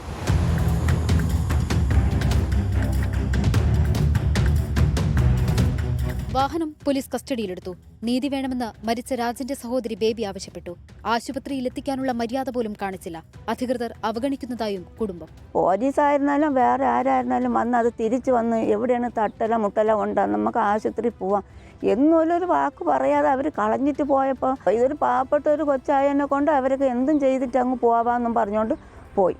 SHO അനിൽകുമാറിനെ സസ്പെൻഡ് ചെയ്യാനാണ് റൂറൽ SP ദക്ഷിണ മേഖല IGക്ക് നൽകിയ റിപ്പോർട്ട്. സൗത്ത് IG ആയിരിക്കും റിപ്പോർട്ടിൽ നടപടി സ്വീകരിക്കുക. 24 തിരുവനന്തപുരം. അപ്പോൾ പ്രിയപ്പെട്ട പ്രേക്ഷകർക്ക് ഏഷ്യാക്കപ്പിൻ്റെ അപ്ഡേറ്റ്സ് നമ്മൾ തന്നുകൊണ്ടിരിക്കും. അപ്പോൾ അത് പ്രമാണിച്ച് നിങ്ങൾ അസ്വസ്ഥരാകേണ്ട കേട്ടോ. MLAയുടെ നിർദ്ദേശപ്രകാരം മൂവാറ്റുപുഴ MC റോഡ് പുനർനിർമ്മാണം ഉദ്ഘാടനം ചെയ്ത ട്രാഫിക് പോലീസ് ഉദ്യോഗസ്ഥന് സസ്പെൻഷൻ കിട്ടി. കഴിഞ്ഞ വെള്ളിയാഴ്ചയാണ് ടാറിംഗ് പുരോഗമിക്കുന്നതിനിടെ മാത്യു കുഴൽനാടൻ MLAയുടെ നേതൃത്വത്തിൽ ഉദ്ഘാടന ചടങ്ങ് നടത്തിയത്. കോൺഗ്രസിന്റെ രാഷ്ട്രീയ നാടകത്തിന് സർക്കാർ ഉദ്യോഗസ്ഥൻ കൂട്ടുനിന്നു എന്ന് കാണിച്ച് CPM മുഖ്യമന്ത്രിക്കും DGPക്കും പരാതി കൊടുത്തു. പിന്നാലെ സസ്പെൻഷനും കിട്ടി. മാസങ്ങൾ നീണ്ട ഗതാഗതക്കുരുക്കിനൊടുവിൽ ആദ്യഘട്ട ടാറിംഗ് പൂർത്തിയാക്കിയതിന്റെ ഭാഗമായായിരുന്നു ഉദ്ഘാടനം. MLA മാത്യു കുഴൽനാടന്റെ നേതൃത്വത്തിലെത്തിയ കോൺഗ്രസ് നേതാക്കൾ ഡ്യൂട്ടിയിലുണ്ടായിരുന്ന ട്രാഫിക് SI KP സിദ്ദിഖിനോട് ഉദ്ഘാടനം നടത്താൻ ആവശ്യപ്പെട്ടു. ഉദ്ഘാടനം വിവാദമായതിനു പിന്നാലെ ഉദ്യോഗസ്ഥനെ സസ്പെൻഡ് ചെയ്തു. മേലുദ്യോഗസ്ഥരുടെ അനുമതിയില്ലാതെ ഉദ്ഘാടന ചടങ്ങിൽ പങ്കെടുത്തു എന്നതാണ് കാരണം. തിരഞ്ഞെടുപ്പെടുത്ത സമയത്ത് MLA നടത്തിയ രാഷ്ട്രീയ നാടകത്തിന് പോലീസ് ഉദ്യോഗസ്ഥൻ കൂട്ടുനിന്നെന്നാണ് CPIMന്റെ ആരോപണം. ഒരു സ്ഥലത്ത് തന്റെ പൊട്ടത്തരങ്ങൾ വിളിച്ചു പറയുകയും തന്റെ ബലഹീനതയും തന്റെ പോരായ്മയും മറച്ചു വെക്കുന്നതിന് വേണ്ടിയിട്ട് ജനങ്ങളെ പറ്റിക്കുന്നതിന് വേണ്ടി ഒരു ഉദ്ഘാടന പ്രഹസനം നടത്തിയ മാത്യു കുഴൽനാടൻ്റെ MLA ഫണ്ടല്ല, സ്റ്റേറ്റ് ഗവൺമെൻറ്റിൻ്റെ ഫണ്ടാണ്. ഇത്തരത്തിലുള്ള പ്രഹസന പരിപാടികൾ MLAയുടെ നേതൃത്വത്തിൽ അവസാനിപ്പിക്കണം. ഇവിടെ വികസനമാണ് വേണ്ടത്, പ്രഹസനമല്ല എന്നാണ് MLAയോട് സൂചിപ്പിക്കാനുള്ളത്. എന്നാൽ വൻ ഗതാഗതക്കുരുക്കുള്ള മൂവാറ്റുപുഴ നഗരത്തെ കൃത്യമായി നിയന്ത്രിച്ച ഉദ്യോഗസ്ഥർക്കുള്ള ആദരമായിരുന്നു നടപടിയെന്നാണ് MLAയുടെ വാദം. ഈ കഴിഞ്ഞ 5-6 മാസക്കാലം ഏറ്റവും കൂടുതൽ ട്രാഫിക് ബ്ലോക്കിന്റെ പേരിൽ, ട്രാഫിക്കിന്റെ പ്രയാസത്തിന്റെ പേരിൽ അതിന്റെ യാതന അനുഭവിച്ചതും അതിന്റെ വഴക്കും വിമർശനവും ഒക്കെ കേട്ടതും ട്രാഫിക് പോലീസുകാരടക്കമായിരുന്നു. ഈ പുതിയ ടാറിംഗ് നടത്തിയ പാതയിലൂടെയുള്ള ആദ്യ ഗതാഗതം അദ്ദേഹം ഇവിടെ തുറന്നു കൊടുക്കുന്നു. നഗരസൗന്ദര്യവൽക്കരണവുമായി ബന്ധപ്പെട്ട് ആരംഭിച്ച റോഡ് നിർമ്മാണത്തിന്റെ ആദ്യഘട്ടം മാത്രമാണ് ഇതുവരെ പൂർത്തിയായത്. 24 ഇടുക്കി. ദുബായിൽ നടക്കുന്ന ഏഷ്യ കപ്പിൽ നിന്നൊരു അപ്ഡേറ്റ് വന്നിട്ടുണ്ട്. പാകിസ്ഥാൻ ഒരു വിക്കറ്റ് കൂടി നഷ്ടമായി. കൂടുതൽ വിവരങ്ങളുമായി അനിൽ വാസു സ്പോർട്സ് ഡെസ്കിൽ നിന്ന് ചേരുന്നു. അനിൽ, അപ്ഡേറ്റ്സ്. SKN ഇന്ത്യയുടെ വഴിക്കാണ് കാര്യങ്ങൾ പോകുന്നത് എന്നുള്ളതാണ്. കാരണം പാകിസ്ഥാൻ അവരുടെ 4ാം വിക്കറ്റ് നഷ്ടമായിരിക്കുന്നു. അതും ഏറ്റവും പ്രധാനപ്പെട്ട അവരുടെ ക്യാപ്റ്റൻ സൽമാൻ അലി ആഗയുടെ വിക്കറ്റാണ് നഷ്ടമായിരിക്കുന്നത്. 3 റൺസ് എടുത്ത സൽമാൻ അലി ആഗയെ അക്സർ പട്ടേലാണ് അഭിഷേക് ശർമ്മയുടെ കൈകളിലെത്തിച്ചത്. ഒരു കൂറ്റനടിക്ക് ശ്രമിച്ചതാണ് സൽമാൻ അലി ആഗ, പക്ഷേ ഡീപ്പിലുള്ള അഭിഷേക് ശർമ്മയുടെ കൈകളിൽ ഒതുങ്ങാനായിരുന്നു അദ്ദേഹത്തിന്റെ വിധി എന്നുള്ളത്. ഇപ്പോൾ 49 റൺസ് എടുക്കുന്നതിനിടെ അങ്ങനെ പാകിസ്ഥാൻ അവരുടെ 4ാം വിക്കറ്റ് നഷ്ടമായിരിക്കുന്നു. അതായത് അവരുടെ ഏറ്റവും പ്രധാനപ്പെട്ട ടോപ്പ് 4 എല്ലാവരും കൂടാരം കയറിയിരിക്കുകയാണ്. ഇനി അവർക്ക് ഈ ഒരു പ്രഹരത്തിൽ നിന്ന് എത്ര കണ്ട് കരകയറാനാകും എന്നുള്ളതാണ് ഏറ്റവും ഉറ്റുനോക്കുന്ന കാര്യം. കാരണം ഇന്ത്യയെ പോലുള്ള വലിയൊരു ടീമിനെതിരെ, വലിയ ബാറ്റിംഗ് നിരയുള്ള ഒരു ടീമിനെതിരെ ഒരുതാനാവുന്ന ഒരു സ്കോറെങ്കിലും പാകിസ്ഥാന് അടിച്ചെടുക്കാനാവുമോ, അതോ 100 റൺസിനുള്ളിൽ പാകിസ്ഥാൻ ഓൾ ഔട്ട് ആകുമോ എന്നുള്ളതാണ് കണ്ടറിയേണ്ടത്. അക്സർ പട്ടേലാണ് വിക്കറ്റ് വീഴ്ത്തിയിരിക്കുന്നത്. അക്സർ പട്ടേലിന്റെ 2ാം വിക്കറ്റാണ്. ഫക്കർ സമാനെയും പുറത്താക്കിയത് അക്സർ ആയിരുന്നു. കഴിഞ്ഞ മത്സരത്തിൽ അക്സറിന് ഒരു കുൽദീപിന്റെയും ഒക്കെ തന്നെ മികവിൽ ഒന്ന് പുറത്തേക്ക് പോയതാണ്. പക്ഷെ അദ്ദേഹം ഈ മത്സരത്തിൽ പാകിസ്ഥാനെതിരെ ഏറ്റവും മികച്ച പ്രകടനം കാഴ്ചവെച്ച അദ്ദേഹം ഇപ്പോൾ വിക്കറ്റ് വേട്ടയിൽ ഇതുവരെയുള്ള 4 വിക്കറ്റിൽ 2 വിക്കറ്റ് സ്വന്തമാക്കിയിരിക്കുന്നത് അക്സർ പട്ടേലാണ്. എന്തായാലും ഇന്ത്യയെ സംബന്ധിച്ചിടത്തോളം വലിയ തുടക്കം തന്നെയാണ് പാകിസ്ഥാനെതിരായ ഈ അഭിമാന പോരാട്ടത്തിൽ ലഭിച്ചിരിക്കുന്നത്. പാക് ഇന്നിംഗ്സിന്റെ ആദ്യ പകുതി, അതായത് 10 ഓവർ അവസാനിക്കുമ്പോൾ പാകിസ്ഥാൻ വലിയ പ്രതിരോധത്തിലാണ്. 49 റൺസ് മാത്രമാണ് അവർക്ക് എടുക്കാൻ സാധിച്ചത്. അതിനിടെ അവരുടെ ഏറ്റവും പ്രധാനപ്പെട്ട ടോപ്പ് 4 പുറത്തായിരിക്കുന്നു. 49 റൺസ് എടുക്കുന്നതിനിടെ 4 വിക്കറ്റ് നഷ്ടം. സലീം അയ്യൂബ് 0-നും, ഫർഹാൻ 22-നും, മുഹമ്മദ് ഹാരിസ് 3-നും, ഫക്കർ സമാൻ 17-നും, സൽമാൻ അലി ആഗ 3 റൺസിനുമാണ് പുറത്തായിരിക്കുന്നത്. ഫർഹാൻ ഇപ്പോഴും ക്രീസിലുണ്ട് 22 റൺസുമായി. എന്തായാലും വലിയ തിരിച്ചടിയാണ് പാകിസ്ഥാനെ സംബന്ധിച്ചിടത്തോളം ഉണ്ടായിരിക്കുന്നത്. ഇതിൽ നിന്ന് അവർക്കിനി കരകയറാൻ സാധിക്കുമോ എന്ന് കണ്ടറിയണം. ഇപ്പോൾ ഒരു അപ്ഡേറ്റ് വരുന്നു. പാകിസ്ഥാന് ഏഷ്യ കപ്പിൽ 6ാമത്തെ വിക്കറ്റ് നഷ്ടമായി. കൂടുതൽ അപ്ഡേറ്റുമായി അനിൽ വാസു വീണ്ടും ചേരുകയാണ്. അനിൽ, പറയൂ. SKN പാകിസ്ഥാൻ തകർന്നടിയുന്നു എന്നുള്ളതാണ് ഏറ്റവും പുതിയ വാർത്ത. 64 റൺസ് എടുക്കുന്നതിനിടെ പാകിസ്ഥാന്റെ 6ാം വിക്കറ്റും നഷ്ടമായിരിക്കുകയാണ്. തുടരെ 2 വിക്കറ്റുമായി കുൽദീപ് യാദവും കളത്തിലേക്ക് അങ്ങ് ഇറങ്ങിക്കഴിഞ്ഞിരിക്കുകയാണ്. മുഹമ്മദ് നവാസിനെയും ഒപ്പം തന്നെ ഹസൻ നവാസിനെയുമാണ് ഇപ്പോൾ കുൽദീപ് അടുത്തടുത്ത പന്തുകളിലായി പുറത്താക്കിയിരിക്കുന്നത്. പാകിസ്ഥാന് ഇനി ഒരു തിരിച്ചുവരവ് ഉണ്ടാകുമോ എന്നുള്ളത് ഒരു സാധ്യതയും കാണുന്നില്ല. അവരുടെ പ്രധാനപ്പെട്ട ബാറ്റർമാരൊക്കെ തന്നെ പുറത്തായിരിക്കുന്നു. ഇനി ഷഹീൻ ഷാ അഫ്രീദിയെ പോലുള്ള ബൗളർമാരാണ് ഇനി ക്രീസിലേക്ക് വരാനുള്ളത്. അവരുടെ പ്രധാനപ്പെട്ട ബാറ്റർമാരൊക്കെ തന്നെ പുറത്തിരിക്കുന്നു. അക്സർ പട്ടേൽ ഒരു നാശം വിതച്ച് പോയതിന് പിന്നാലെയാണ് കുൽദീപ് യാദവ് കളത്തിലേക്ക് വരുന്നത്. കുൽദീപ് എത്തി തുടരെ 2 വിക്കറ്റ് വീഴ്ത്തുന്നു. ഹസൻ നവാസിനെ ആദ്യം 5 റൺസ് എടുത്ത് പുറത്താക്കുന്നു. അക്സർ പട്ടേലിനാണ് ഈ ക്യാച്ച് കിട്ടുന്നത്. തൊട്ടടുത്ത് തന്നെ മുഹമ്മദ് നവാസ് ആദ്യ പന്തിൽ തന്നെ ഗോൾഡൻ ഡക്കായി LBWയിൽ കുരുങ്ങി മുഹമ്മദ് നവാസും പുറത്താവുന്നു. അങ്ങനെ പാകിസ്ഥാൻ കനത്ത തിരിച്ചടിയാണ് ഇപ്പോൾ നേരിട്ടിരിക്കുന്നത്. 65 റൺസ് എടുക്കുന്നതിനിടെ 6 വിക്കറ്റ് എന്നതാണ് ഇപ്പോൾ അവരുടേത്. 13 ഓവറായി കഴിഞ്ഞിരിക്കുന്നു. ഇനി 7 ഓവർ കൂടി മാത്രമാണ് ബാക്കിയുള്ളത്. പക്ഷേ അവർക്ക് മികച്ച ബാറ്റർമാരില്ല. ഇനി വരാനിരിക്കുന്നതൊക്കെ തന്നെ ബൗളർമാരാണ്. ഷഹീൻ ഷാ അഫ്രീദിയാണ് ഇനി അല്പമെങ്കിലും വിശ്വസിക്കാൻ കൊള്ളാവുന്ന ഒരാൾ, അല്പമെങ്കിലും റൺസ് എന്തെങ്കിലും സംഭാവന ചെയ്യും എന്ന് കരുതാവുന്ന ഒരാൾ. പക്ഷേ ഇന്നത്തെ ഇന്ത്യയുടെ ബൗളിംഗ് പ്രകടനത്തിന് മുന്നിൽ പാകിസ്ഥാൻ 100 റൺസ് കടക്കുമോ എന്നത് പോലും വലിയ സംശയത്തിലായിരിക്കുകയാണ്. കാരണം പാകിസ്ഥാന്റെ ടോപ്പ് ഓർഡേഴ്സ് അങ്ങനെ തകർന്ന് തരിപ്പണമായിരിക്കുന്നു എന്നുള്ളതാണ്. അവർക്ക് ഇനി ഏക പ്രതീക്ഷ ഫർഹാനിലാണുള്ളത്. 32 റൺസുമായി ഫർഹാൻ ക്രീസിലുണ്ട്. ഓപ്പണറായി അദ്ദേഹം ക്രീസിലെത്തിയതാണ്. 36 പന്തിൽ 32 റൺസുമായി ക്രീസിലുണ്ട്. അദ്ദേഹത്തിലാണ് അവസാന പ്രതീക്ഷ എന്ന് വേണമെങ്കിലും പറയാം. പക്ഷേ എത്ര നേരത്തേക്ക് ഈ ടീമിനെ കൊണ്ടുപോകാൻ സാധിക്കും എന്നുള്ളത് വലിയ ബുദ്ധിമുട്ടുള്ള കാര്യമാണ്. പ്രത്യേകിച്ച് ഇന്ത്യൻ സ്പിന്നർമാർക്ക് മുന്നിൽ ഒരു തരത്തിലുള്ള ക്ലൂലെസ് ആയി തന്നെയാണ് പാക് ബാറ്റർമാർ നിൽക്കുന്നത്. ഒരു തരത്തിലും ഒരു വശത്ത് നിന്ന് കുൽദീപ് യാദവ് വരുമ്പോൾ മറുവശത്ത് നിന്ന് അക്സർ പട്ടേൽ വരുന്നു. രണ്ടുപേരും 2 വ്യത്യസ്ത രീതിയിൽ പന്തെറിയുന്ന താരങ്ങൾ. അവർക്കെതിരെ പിടിച്ചു നിൽക്കാനാവാതെ പാകിസ്ഥാൻ ഇപ്പോൾ തകർന്നെറിയുന്നു. ഏറ്റവും പുതിയ സ്കോർ നില ഇതാണ്. 13.1 ഓവറിൽ 66 റൺസിന് 6 എന്ന നിലയിലാണ് പാകിസ്ഥാൻ. ഓക്കെ, കൂടുതൽ അപ്ഡേറ്റുകൾ വരുന്ന നിമിഷങ്ങളിലൊക്കെ പ്രേക്ഷകർക്ക് ലഭിച്ചുകൊണ്ടിരിക്കും. മറ്റൊരു വാർത്തയിലേക്ക്. സംസ്ഥാനത്ത് സൈബർ തട്ടിപ്പുകളിൽ വൻ വർധന. ഒരു ദിവസം സൈബർ സ്റ്റേഷനിലേക്ക് എത്തുന്നത് 1000-ലധികം പരാതി കോളുകളാണ്. ഒരു ദിവസം പണം നഷ്ടപ്പെട്ട പരാതിയുമായി എത്തുന്നത് 100-ന് മുകളിൽ ആളുകളുണ്ടെന്നാണ് ഇപ്പോൾ അറിയുന്നത്. ജൂൺ മാസം വരെ അറസ്റ്റിലായത് 286 ആളുകൾ. തട്ടിപ്പിലൂടെ കഴിഞ്ഞ വർഷം നഷ്ടപ്പെട്ടത് 750 കോടി രൂപയെന്നും cyber operation SP Ankit Ashok IPS 24-നോട് പറഞ്ഞു. 24 പ്രൈം ടൈം ബ്രേക്കിംഗ്. ആദ്യം നമുക്ക് അദ്ദേഹത്തിൻ്റെ അഭിപ്രായം കേൾക്കാം. ഏകദേശം ഒരു 1000-1500 കോള് നമുക്ക് വരും. കൂടുതൽ ഈ സാമ്പത്തിക തട്ടിപ്പുകളെ പറ്റി അറിയാൻ ഇത് ഞങ്ങൾക്ക് ലിങ്ക് വന്നു, മെസ്സേജ് വന്നു, കോള് വന്നു, അങ്ങനെ തന്നെ ഒരു 90% അങ്ങനെ പോകും. 100-125 കോളുകള് സാമ്പത്തിക നഷ്ടം പൈസ വന്നതായിട്ട് വരും. ഒരു പൈസ നഷ്ടപ്പെടുന്നത് നോക്കുകയാണെങ്കിൽ ഒരു 80 ലക്ഷം തുടങ്ങി ഒരു 1 കോടി 1.25 കോടി വരെ ചില ദിവസങ്ങളിൽ നമുക്ക് നഷ്ടപ്പെടും. കഴിഞ്ഞ വർഷം ഏകദേശം 750 കോടി രൂപ നഷ്ടപ്പെട്ടിട്ടുണ്ടായിരുന്നു. കഴിഞ്ഞ ജൂൺ മാസം വരെയുള്ള തരത്തിലുള്ള പൈസ തട്ടിപ്പുകളിലെ പൈസ പുറത്ത് വലിച്ചെടുത്തവരും കേരളത്തിൽ ഇൻവോൾവ് ആയിട്ടുള്ളതായിട്ട് 286 പേരെ അറസ്റ്റ് ചെയ്തിട്ടുണ്ടായിരുന്നു. Cyber operation SP Ankit Ashok IPS സംസാരിക്കുകയായിരുന്നു. ഇപ്പോൾ വിശദാംശങ്ങളുമായി ആൻമരിയ സണ്ണി തത്സമയം ചേരുന്നു. ആൻമരിയ, കൂടുതൽ വിവരങ്ങൾ. നമ്മൾ എത്രയോ തവണ ബോധവൽക്കരിക്കാൻ ശ്രമിച്ചാലും ആൾക്കാർ ഒരു രീതിയിൽ അല്ലെങ്കിൽ മറ്റൊരു രീതിയിൽ ഈ തട്ടിപ്പിന് വിധേയമാകുന്നു. കോടികൾ അവർക്ക് നഷ്ടമാകുന്നു. നമുക്ക് ഇതിന് എത്ര കരുതലെടുത്തിട്ടും ആളുകൾ ഇതിന് മുഖമിടിച്ച് വീഴുന്നു എന്നുള്ളത് നമ്മളെ അമ്പരപ്പിക്കുന്നുണ്ട്. പറയൂ ആൻമരിയ. തീർച്ചയായിട്ടും നാളുകളായിട്ട് നമ്മൾ ഇതുമായി ബന്ധപ്പെട്ടിട്ടുള്ള സൈബർ തട്ടിപ്പുമായി ബന്ധപ്പെട്ട് കോടികൾ നഷ്ടപ്പെട്ടിട്ടുള്ള അല്ലെങ്കിൽ ലക്ഷങ്ങൾ നഷ്ടപ്പെട്ടിട്ടുള്ള ആളുകളുടെ വിവരങ്ങൾ അല്ലെങ്കിൽ തട്ടിപ്പിനിരയായവരുടെ കണക്കുകളൊക്കെ വെച്ച് വാർത്തകൾ നൽകുന്നതാണ്. തട്ടിപ്പിനിരയായവരുടെ പ്രതികരണം ഉൾപ്പെടെ വെച്ച് നമ്മൾ വാർത്തകൾ നൽകുന്നതാണ്. അതുമായി ബന്ധപ്പെട്ടിട്ടുള്ള ബോധവൽക്കരണവുമായി സൈബർ സെല്ലും പോലീസും തന്നെ നേരിട്ട് രംഗത്തിറങ്ങിയതുമാണ്. പക്ഷേ അതിനൊന്നും പൂർണ്ണമായിട്ടുള്ളൊരു മാറ്റം ഉണ്ടാകുന്നില്ല എന്നുള്ളതാണ് യാഥാർത്ഥ്യം. വീണ്ടും വീണ്ടും ആളുകൾ തട്ടിപ്പിലേക്ക് വീഴുകയാണ് ചെയ്യുന്നത്. അതിലെ ഞെട്ടിക്കുന്ന വിവരങ്ങളാണ് ഇപ്പോൾ പുറത്തു വരുന്നത്. ഒരു ദിവസം സൈബർ സെല്ലിലേക്ക് വരുന്ന ഫോൺ കോളുകൾ, അത് 1000-ലധികം ഫോൺ കോളുകളാണ്. അതിലൊരു 90% ആളുകൾ ഞങ്ങൾക്ക് ഇത്തരം ഒരു ലിങ്ക് വാട്സപ്പിൽ അല്ലെങ്കിൽ ടെലഗ്രാമിൽ ഇത്തരം ഒരു ലിങ്ക് വന്നിട്ടുണ്ട്, അതറിയാതെ ഞങ്ങൾ ഓപ്പൺ ചെയ്തു പോയി, ഇനി എന്തെങ്കിലും അതിനകത്ത് ചെയ്യാനായിട്ട് സാധിക്കുമോ, അല്ലെങ്കിൽ ചില മെസ്സേജുകൾ തങ്ങൾക്ക് വരുന്നുണ്ട് എന്നൊക്കെ അറിയിച്ചു വരുന്ന സൈബർ സെല്ലിലേക്ക് വരുന്ന കോളുകളായിരിക്കാം. പക്ഷേ അതിലൊരു 10% വരുന്ന കോളുകൾ, അല്ലെങ്കിൽ അത് ഒരു 100 അല്ലെങ്കിൽ 125 ഏകദേശം എണ്ണം എടുക്കുകയാണ് എങ്കിൽ ഒരു ദിവസം ആ വരുന്ന കോളുകളൊക്കെ തട്ടിപ്പിനിരയായവരായിരിക്കും. അത് കോടികൾ അല്ലെങ്കിൽ ലക്ഷങ്ങൾ നഷ്ടപ്പെട്ട ആളുകളുടെ വിവരങ്ങളായിരിക്കും, അല്ലെങ്കിൽ ആ രീതിയുമായി ബന്ധപ്പെട്ട ഫോൺ കോളുകളായിരിക്കും ഒരു ദിവസം വരുന്നത്. ചില ദിവസങ്ങളിൽ 80 ലക്ഷം അല്ലെങ്കിൽ 1.25 കോടി രൂപ വരെ നഷ്ടപ്പെട്ട കണക്കുകളുണ്ട് എന്ന് അങ്കിത് അശോകൻ പറയുന്നുണ്ട്. മറ്റൊരു കാര്യം പറയാനായിട്ടുള്ളത്, കഴിഞ്ഞ വർഷം ഈ രീതിയിൽ തട്ടിപ്പിനിരയായ കണക്കുകൾ, അത് 750 കോടി രൂപയാണ് തട്ടിപ്പിനിരയായി നഷ്ടപ്പെട്ടിരിക്കുന്നത്. ഈ ജൂൺ മാസം വരെ, ഈ കഴിഞ്ഞ ജൂൺ മാസം വരെ ഈ തട്ടിപ്പുമായി ബന്ധപ്പെട്ട സൈബർ തട്ടിപ്പുമായി ബന്ധപ്പെട്ട അറസ്റ്റിലായവരുടെ എണ്ണം അത് 286 പേരാണ് സൈബർ തട്ടിപ്പിൽ അറസ്റ്റിലായിരിക്കുന്നത്. അതിൽ മലയാളികളും ഉൾപ്പെട്ടിട്ടുണ്ട് എന്നുള്ളതാണ് യാഥാർത്ഥ്യം. മറ്റൊരു കാര്യം, കഴിഞ്ഞ കുറച്ച് ദിവസങ്ങൾക്ക് മുൻപ് നമ്മൾ കണ്ടതാണ് മട്ടാഞ്ചേരിയിൽ ഒരു വെർച്വൽ തട്ടിപ്പുമായി ബന്ധപ്പെട്ട കേസ്.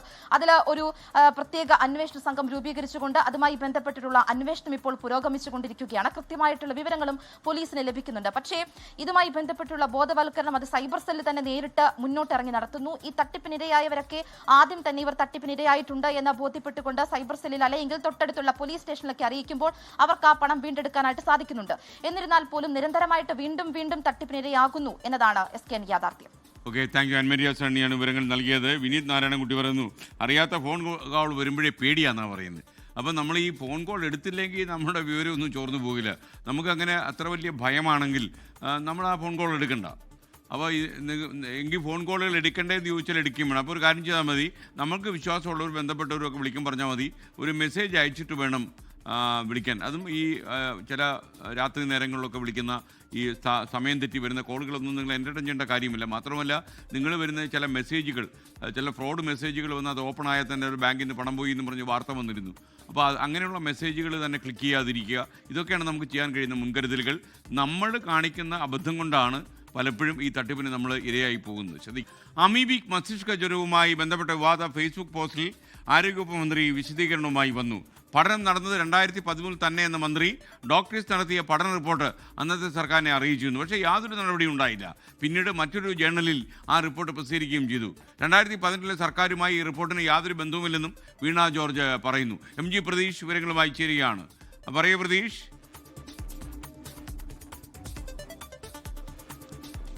SKN സംസ്ഥാനത്ത് അമീബിക് മസ്തിഷ്ക ജ്വരം ആശങ്കയുണ്ടാക്കുന്നതിനിടെയാണ് കഴിഞ്ഞ ഉമ്മൻചാണ്ടി സർക്കാരിനെ വിമർശിച്ച ആരോഗ്യമന്ത്രി ഒരു ഫേസ്ബുക്ക് കുറിപ്പ് എഴുതിയത്. ആ ഫേസ്ബുക്ക് കുറിപ്പിൽ പറഞ്ഞത് അമീബയുമായി ബന്ധപ്പെട്ടുള്ള കാര്യങ്ങൾ പഠിക്കാൻ 2013 2 ഡോക്ടർമാരെ നിയോഗിച്ചിരുന്നു. ആ 2 ഡോക്ടർമാരും ഈ പഠന റിപ്പോർട്ട് അന്നത്തെ സർക്കാരിന് സമർപ്പിച്ചെങ്കിലും ആ സർക്കാർ യാതൊരു തുടർ നടപടിയും സ്വീകരിച്ചില്ല എന്നതായിരുന്നു മന്ത്രിയുടെ വിമർശനം. പക്ഷേ ഈ കുറിപ്പ് പങ്കുവച്ചതിന് പിന്നാലെ സോഷ്യൽ മീഡിയ തന്നെ മന്ത്രിയെ തിരുത്തി രംഗത്ത് വന്നു. 2013 ഈ 2 ഡോക്ടർമാരെ നിയോഗിച്ചെങ്കിലും ആ റിപ്പോർട്ട് സമർപ്പിച്ചത് 2018 അതായത് 1ാം പിണറായി സർക്കാരിന്റെ കാലത്ത് KK ശൈലജ ആരോഗ്യമന്ത്രിയായി ഇരുന്നപ്പോഴാണ് റിപ്പോർട്ട് സമർപ്പിച്ചത് എന്നതായിരുന്നു സോഷ്യൽ മീഡിയയിൽ മന്ത്രിക്ക് ലഭിച്ച മറുപടി. അങ്ങനെ ആ കുറിപ്പിലൂടെ മന്ത്രി തന്നെ വെട്ടിലായി എന്നുള്ള തരത്തിലാണ് ഈ വിവരങ്ങൾ പുറത്തു വന്നത്. അതിനെ ന്യായീകരിച്ചുകൊണ്ടാണ്, അല്ലെങ്കിൽ അത് തള്ളിക്കൊണ്ടാണ് ഇപ്പോൾ വീണ്ടും ആരോഗ്യമന്ത്രി മറ്റൊരു കുറിപ്പ് ഫേസ്ബുക്കിൽ പങ്കുവച്ചിരിക്കുന്നത്. 2013 തന്നെ പഠന റിപ്പോർട്ട് അന്നത്തെ ഉമ്മൻചാണ്ടി സർക്കാരിന് കൈമാറിയിരുന്നു. ആ സർക്കാർ യാതൊരു നടപടിയും സ്വീകരിച്ചില്ല. 2018 ഒരു ജേണലിലാണ് ഈ റിപ്പോർട്ട് പ്രസിദ്ധീകരിച്ചത്. ആ ജേണലുമായി സർക്കാരിന് യാതൊരു ബന്ധവുമില്ല. ഒപ്പം ആ പഠനം പിന്നീട് തുടരാൻ കഴിഞ്ഞില്ല. അതുകൊണ്ട് തന്നെ 2013 അന്ന് ഭരിച്ചിരുന്ന സർക്കാരിൻ്റെ ഉത്തരവാദിത്തമായിരുന്നു അമീബയുമായി ബന്ധപ്പെട്ടുള്ള തുടർ നടപടികൾ സ്വീകരിക്കാൻ. പക്ഷേ ആ സർക്കാർ സ്വീകരിച്ചില്ല. പക്ഷേ ഈ ഇന്നത്തെ സർക്കാരിനെയും ഒപ്പം ഈ LDF സർക്കാരിനെയും പ്രതിക്കൂട്ടിൽ നിർത്തുന്ന, അല്ലെങ്കിൽ സർക്കാരിനെതിരായിട്ടുള്ള വിമർശനങ്ങൾ മനഃപൂർവ്വം അഴിച്ചുവിടുന്നു. മാധ്യമങ്ങൾ അത്തരത്തിൽ സർക്കാരിനെ താറടിച്ച് കാണിക്കാനുള്ള നീക്കം നടത്തുന്നു എന്നതാണ് മന്ത്രി ഇന്ന് ഫേസ്ബുക്ക് പോസ്റ്റിലൂടെ പറഞ്ഞിരിക്കുന്ന കാര്യം. ആ വിവാദം എന്തായാലും അത്തരത്തിൽ തനിക്ക് പറ്റിയ വീഴ്ചയല്ല, മറിച്ച് 2013 തന്നെ പഠന റിപ്പോർട്ട് അന്നത്തെ ഉമ്മൻചാണ്ടി സർക്കാരിന് സമർപ്പിച്ചിരുന്നു എന്നതാണ് മന്ത്രി ഫേസ്ബുക്ക് കുറിപ്പിലൂടെ ആവർത്തിച്ചത്. SKN. Okay, thank you Pratheesh. നാടിനെ ഞെട്ടിച്ച് പത്തനംതിട്ടയിൽ യുവദമ്പതികളുടെ ക്രൂരത. കോയിപ്പുറം ആന്താലി മണ്ണിൽ പക വീട്ടാൻ 2 യുവാക്കളെ ഹണി ട്രാപ്പിൽ കുടുക്കി അതിക്രൂരമായി മർദ്ദിച്ചു. കെട്ടിത്തൂക്കി, ജനേന്ദ്രിയത്തിൽ സ്റ്റേപ്ലർ അടിച്ചു, നഖത്തിനിടയിൽ മുട്ടുസൂചി കുത്തിയിറക്കി. ഇത്തരം പീഡനങ്ങളാണ് യുവാക്കൾ ഏറ്റുവാങ്ങിയത്. സംഭവത്തിൽ ചലക്കുന്ന് സ്വദേശികളായ ജയേഷ്, രശ്മി എന്നിവരെ പോലീസ് പിടിച്ചു. ആലപ്പുഴ റാന്നി സ്വദേശികളും അടുത്ത ബന്ധുക്കളുമായ യുവാക്കളാണ് ഈ മാസം ആദ്യം വെവ്വേറെ ദിവസങ്ങളിൽ യുവദമ്പതികളുടെ ക്രൂരതകൾക്കിരയായത്. സൗഹൃദം നടിച്ച് യുവാക്കളെ വീട്ടിലെത്തിച്ചായിരുന്നു ക്രൂരമർദ്ദനം. വീട്ടിലെത്തിച്ച ശേഷം ഭാര്യയുമായി ലൈംഗിക ബന്ധത്തിലേർപ്പെടും പോലെ അഭിനയിക്കാൻ ജയേഷ് നിർബന്ധിച്ചു. ഈ രംഗങ്ങൾ ചിത്രീകരിച്ച് ഫോണിൽ സൂക്ഷിച്ചു. പിന്നീട് കയർ കൊണ്ടുവന്ന് കെട്ടിത്തൂക്കി. വാമൂടി ക്രൂരമർദ്ദനം. സ്വകാര്യ ഭാഗങ്ങളിൽ ഉൾപ്പെടെ സ്റ്റേപ്ലർ അടിച്ചു. മുളക് സ്പ്രേ പ്രയോഗം. നഖത്തിനിടയിൽ മുട്ടുസൂചി കയറ്റി. 4 മണിയായപ്പോൾ ഇവിടെ ഞാൻ പോകുന്നത് കഴിഞ്ഞ് സംസാരിച്ചുകൊണ്ടിരുന്നതിൻ്റെ ഇടയ്ക്കാണ് പെട്ടെന്ന് ചേച്ചി എന്താ പറയാ, ഈ പെപ്പർ സ്പ്രേയും വേറെന്തോ കൂട്ടിയിട്ട് മുഖത്തടിച്ചിട്ട് പെട്ടെന്നൊരു മർദ്ദനം, ഒരിക്കലും പ്രതീക്ഷിക്കാത്ത രീതിയിൽ. തുടർന്ന് രശ്മി ഒരു ഷാൾ എടുത്തുകൊണ്ട് വന്നിട്ട് കൈ കെട്ടി കയറും കൂടെ കൂട്ടി കയറ്റി എന്നെ കെട്ടി തൂക്കി. പെപ്പർ സ്പ്രേയുടെ അടിച്ചാൽ നമുക്ക് എന്താ കുറ്റം സംഭവിക്കുന്നത് എനിക്കൊന്നും കുറ്റം കിട്ടിയില്ല. ഇരു യുവാക്കളും രശ്മിയുമായി സെക്സ് ചാറ്റ് ചെയ്തിരുന്നെന്നാണ് വിവരം. ഇത് ജയേഷ് മനസ്സിലാക്കി. പിന്നീട് ദമ്പതികൾ യുവാക്കളെ വീട്ടിലേക്ക് വിളിച്ചു വരുത്തുകയായിരുന്നു. റോഡിലുപേക്ഷിച്ച റാന്നി സ്വദേശിയെ ഓട്ടോറിക്ഷ തൊഴിലാളികളാണ് ആശുപത്രിയിൽ എത്തിച്ചത്. നാണക്കേട് കാരണം എന്താണ് സംഭവിച്ചതെന്ന് യുവാവ് പോലീസിനോട് പറഞ്ഞില്ല. സംശയം തോന്നി പോലീസ് നടത്തിയ അന്വേഷണത്തിലാണ് ദമ്പതികൾ പിടിയിലായത്. കൂടുതൽ പേരെ പീഡനത്തിന് ഇരയാക്കിയോ എന്നും ആഭിചാരക്രിയകൾ ചെയ്തോ എന്നും പരിശോധിക്കും. ജസ്റ്റ് സീൻ വിസിറ്റ് ചെയ്തു, സീനെല്ലാം ഒന്ന് ഗാർഡ് ചെയ്യുക, ബാക്കി നടപടികളിലേക്ക് പോകുന്നുണ്ട്. ആറന്മുളയിൽ ഇപ്പോൾ രജിസ്റ്റർ ചെയ്ത കേസുമായിട്ട് ബന്ധപ്പെട്ടവർ അവരുടെ നടപടികൾ ഉണ്ട്. ആ നടപടികൾക്ക് ശേഷം കോഴിപ്പുറത്തേക്ക് ട്രാൻസ്ഫർ ചെയ്ത് തരും. ആലപ്പുഴ സ്വദേശിയുടെ ഐഫോണും റാന്നി സ്വദേശിയുടെ പണവും മോഷ്ടിച്ചു. ജയേഷിനെ വീട്ടിലെത്തിച്ച് തെളിവെടുപ്പ് നടത്തി. AV Jaishankar, 24 Alappuzha. Pathanamthitta Koipuram honey trap മർദ്ദനം അന്വേഷിക്കാൻ പ്രത്യേക അന്വേഷണ സംഘത്തെ രൂപീകരിച്ചതായി ഇപ്പോൾ വാർത്ത വരുന്നുണ്ട്. ഒടുവിൽ വന്ന ഒരു അപ്ഡേറ്റാണിത്. കൂടുതൽ വിവരങ്ങൾ നൽകാൻ ടെലിഫോണിൽ AV ജയശങ്കർ ചേരുന്നു. പറയൂ ജയശങ്കർ, എന്തൊക്കെയാണ് വിവരങ്ങൾ? ആരാണ് ഈ സ്പെഷ്യൽ ഇൻവെസ്റ്റിഗേഷൻ ടീമിന്റെ മേധാവി? ഈ പുല്ലാടെ ഹണി ട്രാപ്പ് സംഭവത്തിൽ കൂടുതൽ ഗൗരവകരമായ ഒരു അന്വേഷണത്തിനാണ് പോലീസ് ഒരുങ്ങുന്നത്. രാവിലെ തന്നെ ഇതുമായി ബന്ധപ്പെട്ട നിർദ്ദേശം ജില്ലാ പോലീസ് മേധാവി നൽകിയിരുന്നു. തിരുവല്ല DYSPയുടെ നേതൃത്വത്തിലുള്ള അന്വേഷണ സംഘത്തെയാണ് നിലവിൽ ഇതുമായി ബന്ധപ്പെട്ട വിശദമായ അന്വേഷണങ്ങൾക്ക് വേണ്ടി ജില്ലാ പോലീസ് മേധാവി ചുമതലപ്പെടുത്തിയിരിക്കുന്നത്. പ്രതികൾ കൂടുതൽ സമാനമായ കുറ്റകൃത്യങ്ങൾ നടത്തിയിട്ടുണ്ടോ എന്ന് ഈ സംഘം പരിശോധിക്കും. ഒപ്പം തന്നെ ശാസ്ത്രീയമായ തെളിവുകൾ കൂടുതൽ ശേഖരിക്കാൻ ഈ മൊബൈൽ ഫോൺ ഉൾപ്പെടെ പരിശോധനയ്ക്ക് നൽകാനുള്ള ഒരു നടപടികളിലേക്ക് പോലീസ് കിടക്കും. ഒപ്പം തന്നെ ഈ ആറന്മുള പോലീസ് രജിസ്റ്റർ ചെയ്ത 2 കേസുകളും കോഴിപ്പുറം പോലീസ് സ്റ്റേഷനിലേക്ക് ഉടൻ കൈമാറും. തുടർ നടപടികൾ കോഴിപ്പുറം സ്റ്റേഷനിലായിരിക്കും നടക്കുക. ഈ ജയേഷിനെയും ലക്ഷ്മിയെയും ഇന്ന് കോടതി റിമാൻഡ് ചെയ്തിട്ടുണ്ട്, ജുഡീഷ്യൽ കസ്റ്റഡിയിൽ വിട്ടിട്ടുണ്ട്. വരും ദിവസങ്ങളിൽ തന്നെ ഈ കേസ് ജയശങ്കറാണ് വിവരങ്ങൾ നൽകിയത്. ഇപ്പോൾ വരുന്നൊരു നമുക്കൊരു സന്തോഷം പകരുന്ന വാർത്ത, പാകിസ്ഥാന്റെ 1 വിക്കറ്റ് കൂടി വീണു എന്നുള്ളതാണ്. അപ്ഡേറ്റുമായി അനിൽ വാസുദേവ് ചേരുന്നു. അങ്ങനെ പാകിസ്ഥാന് 7ാം വിക്കറ്റ് നഷ്ടമായിരിക്കുന്നു. 83 റൺസ് അത്രമാത്രമാണ് പാകിസ്ഥാന്റെ അക്കൗണ്ടിലുള്ളത്. പക്ഷേ 7ാം വിക്കറ്റ് നഷ്ടമായിരിക്കുന്നു. കുൽദീപ് യാദവാണ് ഒരിക്കൽ കൂടി ഇന്ത്യയുടെ രക്ഷകനായി, അല്ലെങ്കിൽ ഇന്ത്യക്ക് സമ്മാനവുമായി വന്നിരിക്കുന്നത്. കുൽദീപിന്റെ ഈ മത്സരത്തിലെ 3ാം വിക്കറ്റ്. എന്തായാലും ഇതുവരെ വലിയ ഭീഷണിയായി നിന്നിരുന്ന ഫർഹാനെയാണ് പുറത്താക്കിയിരിക്കുന്നത്. 40 റൺസുമായാണ് ഫർഹാൻ പുറത്തായിരിക്കുന്നത്. വെറും 16 ഓവർ ആയി കഴിഞ്ഞു. ഇനി 4 ഓവർ മാത്രമാണ് ബാക്കിയുള്ളൂ. ഇനി സ്കോറിംഗ് ഉയർത്താനുള്ള ലക്ഷ്യത്തോടു കൂടിയാണ് ഫർഹാൻ കൂറ്റനടിക്ക് ശ്രമിച്ചത്. പക്ഷേ കുൽദീപിന് മുന്നിൽ വീഴുന്ന കാഴ്ച. അങ്ങനെ 83 റൺസ് എടുക്കുന്നതിനിടെ 7 വിക്കറ്റ് നഷ്ടത്തിൽ പാകിസ്ഥാൻ പതർന്നു. ഇനി 100 കടക്കാൻ പാകിസ്ഥാനാകുമോ എന്നുള്ളതാണ് വലിയ ചോദ്യം. നിലമ്പൂരിൽ ടാപ്പിംഗ് തൊഴിലാളി കാട്ടാനാക്രമണത്തിന് തലനാരിഴക്കാണ് രക്ഷപ്പെട്ടത്. അകമ്പാടം സ്വദേശി അബ്ബാസാണ് ആനയ്ക്ക് മുന്നിൽ പെട്ടുപോയത്. കാട്ടാന ശല്യം രൂക്ഷമായ പ്രദേശമാണ് ഈ സ്ഥലം. കാട്ടാനാക്രമണത്തിന്റെ ഞെട്ടലിൽ നിന്ന് അബ്ബാസ് ഇതുവരെ മുക്തനായിട്ടില്ല എന്ന് ഞങ്ങളുടെ ബ്യൂറോ പറയുന്നു. ജീവൻ തിരിച്ചു കിട്ടിയത് ഇപ്പോഴും അദ്ദേഹത്തിന് വിശ്വസിക്കാൻ കഴിയുന്നില്ല. മലപ്പുറത്ത് നിന്ന് ബിപിൻ സി വിജയന്റെ റിപ്പോർട്ട്. കാട്ടാനയുടെ ആക്രമണത്തിൽ നിന്ന് തലനാരിഴയ്ക്കാണ് അകമ്പാടം സ്വദേശി അബ്ബാസ് രക്ഷപ്പെട്ടത്. അദ്ദേഹം ടാപ്പിങ്ങിന് വേണ്ടി രാവിലെ പോവുകയായിരുന്നു. പുലർച്ചെ 4 മണിയോടുകൂടി ഈ കഴിഞ്ഞ ബുധനാഴ്ചയാണ് കാട്ടാന ആക്രമിക്കാൻ എത്തിയത്. അബ്ബാസ് 24-നൊപ്പം ചേരുകയാണ്. ഇത് ആനയെ കണ്ട് വീണുരുണ്ട് പറ്റിയ മുറിവുകളാണ്. അപ്പൊ എന്താ സംഭവിച്ചത്? ആന തൊട്ട് മുന്നിലെത്തിയപ്പോഴാണോ കണ്ടത്? തൊട്ട് മുന്നേ 1 മീറ്റർ അകലത്താണ് നിന്നത്. ഞാൻ ചെന്ന് വണ്ടി അവിടെ ഇട്ട് ഓടാൻ വേണ്ടി നിന്നപ്പോൾ 4 അടി ഓടി വീണ് അതിൽ ഉരുണ്ട് ആൻ്റെ ചവിട്ട് കൊണ്ടില്ല, ഉരുണ്ട് മറിഞ്ഞ് രക്ഷപ്പെട്ട്. അങ്ങനെയാണ് ഞാൻ കഴിച്ചിലായത്. അതിൽ 2ാമത്തെ ആനയും വന്ന് ആ മുന്നത്തെ ആന പോകണമെങ്കിൽ അതിൻ്റെ വൈത്താലെ പോയി ആന. അതുകൊണ്ട് മാത്രം രക്ഷപ്പെട്ടു. അല്ലെങ്കിൽ ഞാൻ മരിച്ചെന്ന് വിചാരിച്ചായിരുന്നു. എന്തോ ഭാഗ്യം കൊണ്ട് കഴിച്ചിലായി. ആ തൊട്ട് ഇങ്ങനെ കൈ എത്തിച്ച ആന തട്ടും, അത്ര അടുത്ത് വന്ന്. ഇതിനെ കണ്ട് തിരിഞ്ഞോടുമ്പോഴാണോ വീണത്? ആനയുടെ തിരിഞ്ഞോടുകൂടി ഞാൻ ഓടിയിടുമ്പോൾ വീട്. ഞാൻ വീണ്ടപ്പോൾ തന്നെ ആനൻ്റെ അടുത്തെത്തിയ അപ്പോൾ ഉരുണ്ട് മറിഞ്ഞ് രക്ഷപ്പെട്ട്. ഈ റബ്ബർ തോട്ടത്തിൽ എത്തിയിരുന്നില്ല. അവിടുന്ന് പിന്നെയും ഒരു 4-5 കിലോമീറ്റർ പോകണം വെട്ടാൻ പോകുന്നിടത്തേക്ക്. ഇത് റോഡ് നിറഞ്ഞ് നിൽക്കുകയാണ്. 2 ആന നിന്നിട്ട് റോഡില്ല. പിന്നെ ആ വാഴ തട്ടിയാണ്ട് മറിച്ചിട്ട് തിന്നായിരുന്നു. രാത്രി ആയതുകൊണ്ട് പെട്ടെന്ന് കാണൂല. മണ്ണിൻ്റെ കളറാണ്, ഒരു മണ്ണിൻ്റെ കളർ, റോഡിൻ്റെ കളർ തന്നെ ആന. ആ ജീവൻ തന്നെ രക്ഷപ്പെട്ടെന്ന് കഴിച്ചിലായി പോകുന്നത്. എങ്ങനെയോ ഇപ്പോഴും ഞാൻ ഓർക്കാണ് എങ്ങനെയാണ് ഞാൻ രക്ഷപ്പെട്ടത്. ഈ വനംവകുപ്പിനെ വിവരം അറിയിച്ചിരുന്നു? അവർ വന്നിരുന്നോ? വിവരം അവിടെ ഫോറസ്റ്റ് ഓഫീസിൽ ചെന്ന് പറഞ്ഞിട്ടുണ്ട്. അവർ ഡോക്ടറെ ഇത്തൊക്കെ കൊണ്ടുവരാമെന്ന് പറഞ്ഞിട്ടുണ്ട്. അപ്പോൾ ഡോക്ടറെ ഇത്തൊക്കെ കൊണ്ട് ഈ തിങ്കളാഴ്ച മറ്റന്നാളെ പോകുന്നുള്ളൂ, അക്കൗണ്ട് എടുക്കണം എന്നൊക്കെ പറഞ്ഞ് അവിടുന്ന് വിട്ടിട്ടുണ്ട്. ആ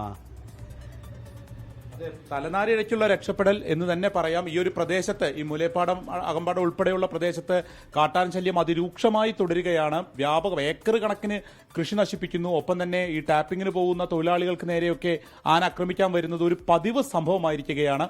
അതിൽ ഭാഗ്യം കൊണ്ട് രക്ഷപ്പെട്ട അബ്ബാസാണ് ഇപ്പോൾ 24നോട് സംസാരിച്ചത്. അർഷക്കിനൊപ്പം വിപിൻ സി വിജയൻ, 24 മലപ്പുറം. ഇപ്പോഴൊരു വാർത്ത വരുന്നു. KSRTC ഉല്ലാസയാത്രാ ബസ് അപകടത്തിൽപ്പെട്ടു. കണ്ണൂർ പയ്യന്നൂരിൽ നിന്ന് ഇടുക്കിയിലേക്ക് ഉല്ലാസയാത്ര വന്നവരാണ് അപകടത്തിൽപ്പെട്ടത്. ബസിന്റെ ബ്രേക്ക് നഷ്ടപ്പെട്ടു. അത് ഒരു തിട്ടയിൽ ഇടിച്ച് നിൽക്കുകയായിരുന്നു. 16 പേർക്ക് പരിക്കേറ്റുവെന്നാണ് വിവരം. അതിൽ 3 പേരുടെ നില ഗുരുതരമാണ് എന്നുകൂടി വാർത്തയുണ്ട്. ബസ്സിൽ ആകെ ഉണ്ടായിരുന്ന ആളുകൾ 36 പേരായിരുന്നു. കൂടുതൽ വിവരങ്ങൾ അറിവായി വരുന്നതേ ഉള്ളൂ. തൃശൂരിൽ നിവേദനം നൽകാനെത്തിയ വയോധികനെ കേന്ദ്രമന്ത്രി സുരേഷ് ഗോപി മടക്കി അയച്ച സംഭവം വിവാദമാകുന്നു. കേന്ദ്രമന്ത്രിയുടെ സമീപനം തനിക്കേറെ പ്രയാസമുണ്ടാക്കിയെന്ന് നിവേദനമായി എത്തിയ കൊച്ചുവേലായുധൻ പ്രതികരിച്ചു. സുരേഷ് ഗോപി നടത്തിയ കലിംഗ് വികസന സൗഹാർദ്ദ സംവാദത്തിനിടെയായിരുന്നു ഈ സംഭവം അരങ്ങേറിയത്.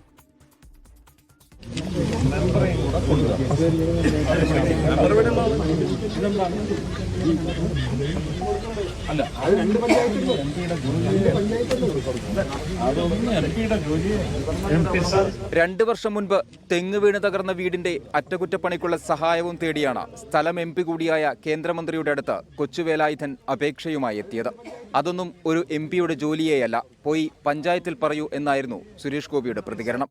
ഇങ്ങനെ ഒരു മറുപടി പ്രതീക്ഷിച്ചില്ലെന്നും ഏറെ പ്രയാസമുണ്ടാക്കിയെന്നും കൊച്ചുവേലായുധൻ. എനിക്ക് വളരെ വിഷമമായി. നമ്മൾ ഒരു ആവശ്യത്തിന് അത് മേടിച്ച് ഒന്നും ചെയ്യില്ല എന്ന് പറഞ്ഞാൽ അത് മേടിക്കുകയും കൂടി ചെയ്തില്ല. അപ്പോൾ അത് മേടിക്കേണ്ട കാര്യമില്ല എന്നറിയാം. പ്രാദേശിക വികസന വിഷയങ്ങൾ ചർച്ച ചെയ്യാനായി ആവിഷ്കരിച്ചിരിക്കുന്ന വേദിയാണ് കലിംഗ് വികസന സൗഹാർദ്ദ സംവാദം. സുരേഷ് ഗോപിയുടെ നിലപാടിനെതിരെ CPIM രംഗത്തെത്തി. കേന്ദ്രമന്ത്രി ജനങ്ങളെ അവഹേളിക്കുന്നുവെന്നാണ് ആരോപണം. 24 തൃശൂർ. ഇപ്പോൾ വരുന്നൊരു വാർത്തയാണ്. പാകിസ്ഥാൻ ഒരു വിക്കറ്റ് കൂടി നഷ്ടമായി എന്ന വാർത്ത വരുന്നുണ്ട്. കൂടുതൽ വിവരങ്ങളുമായി അനിൽ വാസ്തു വീണ്ടും ചേരുന്നു. പറയൂ അനിൽ.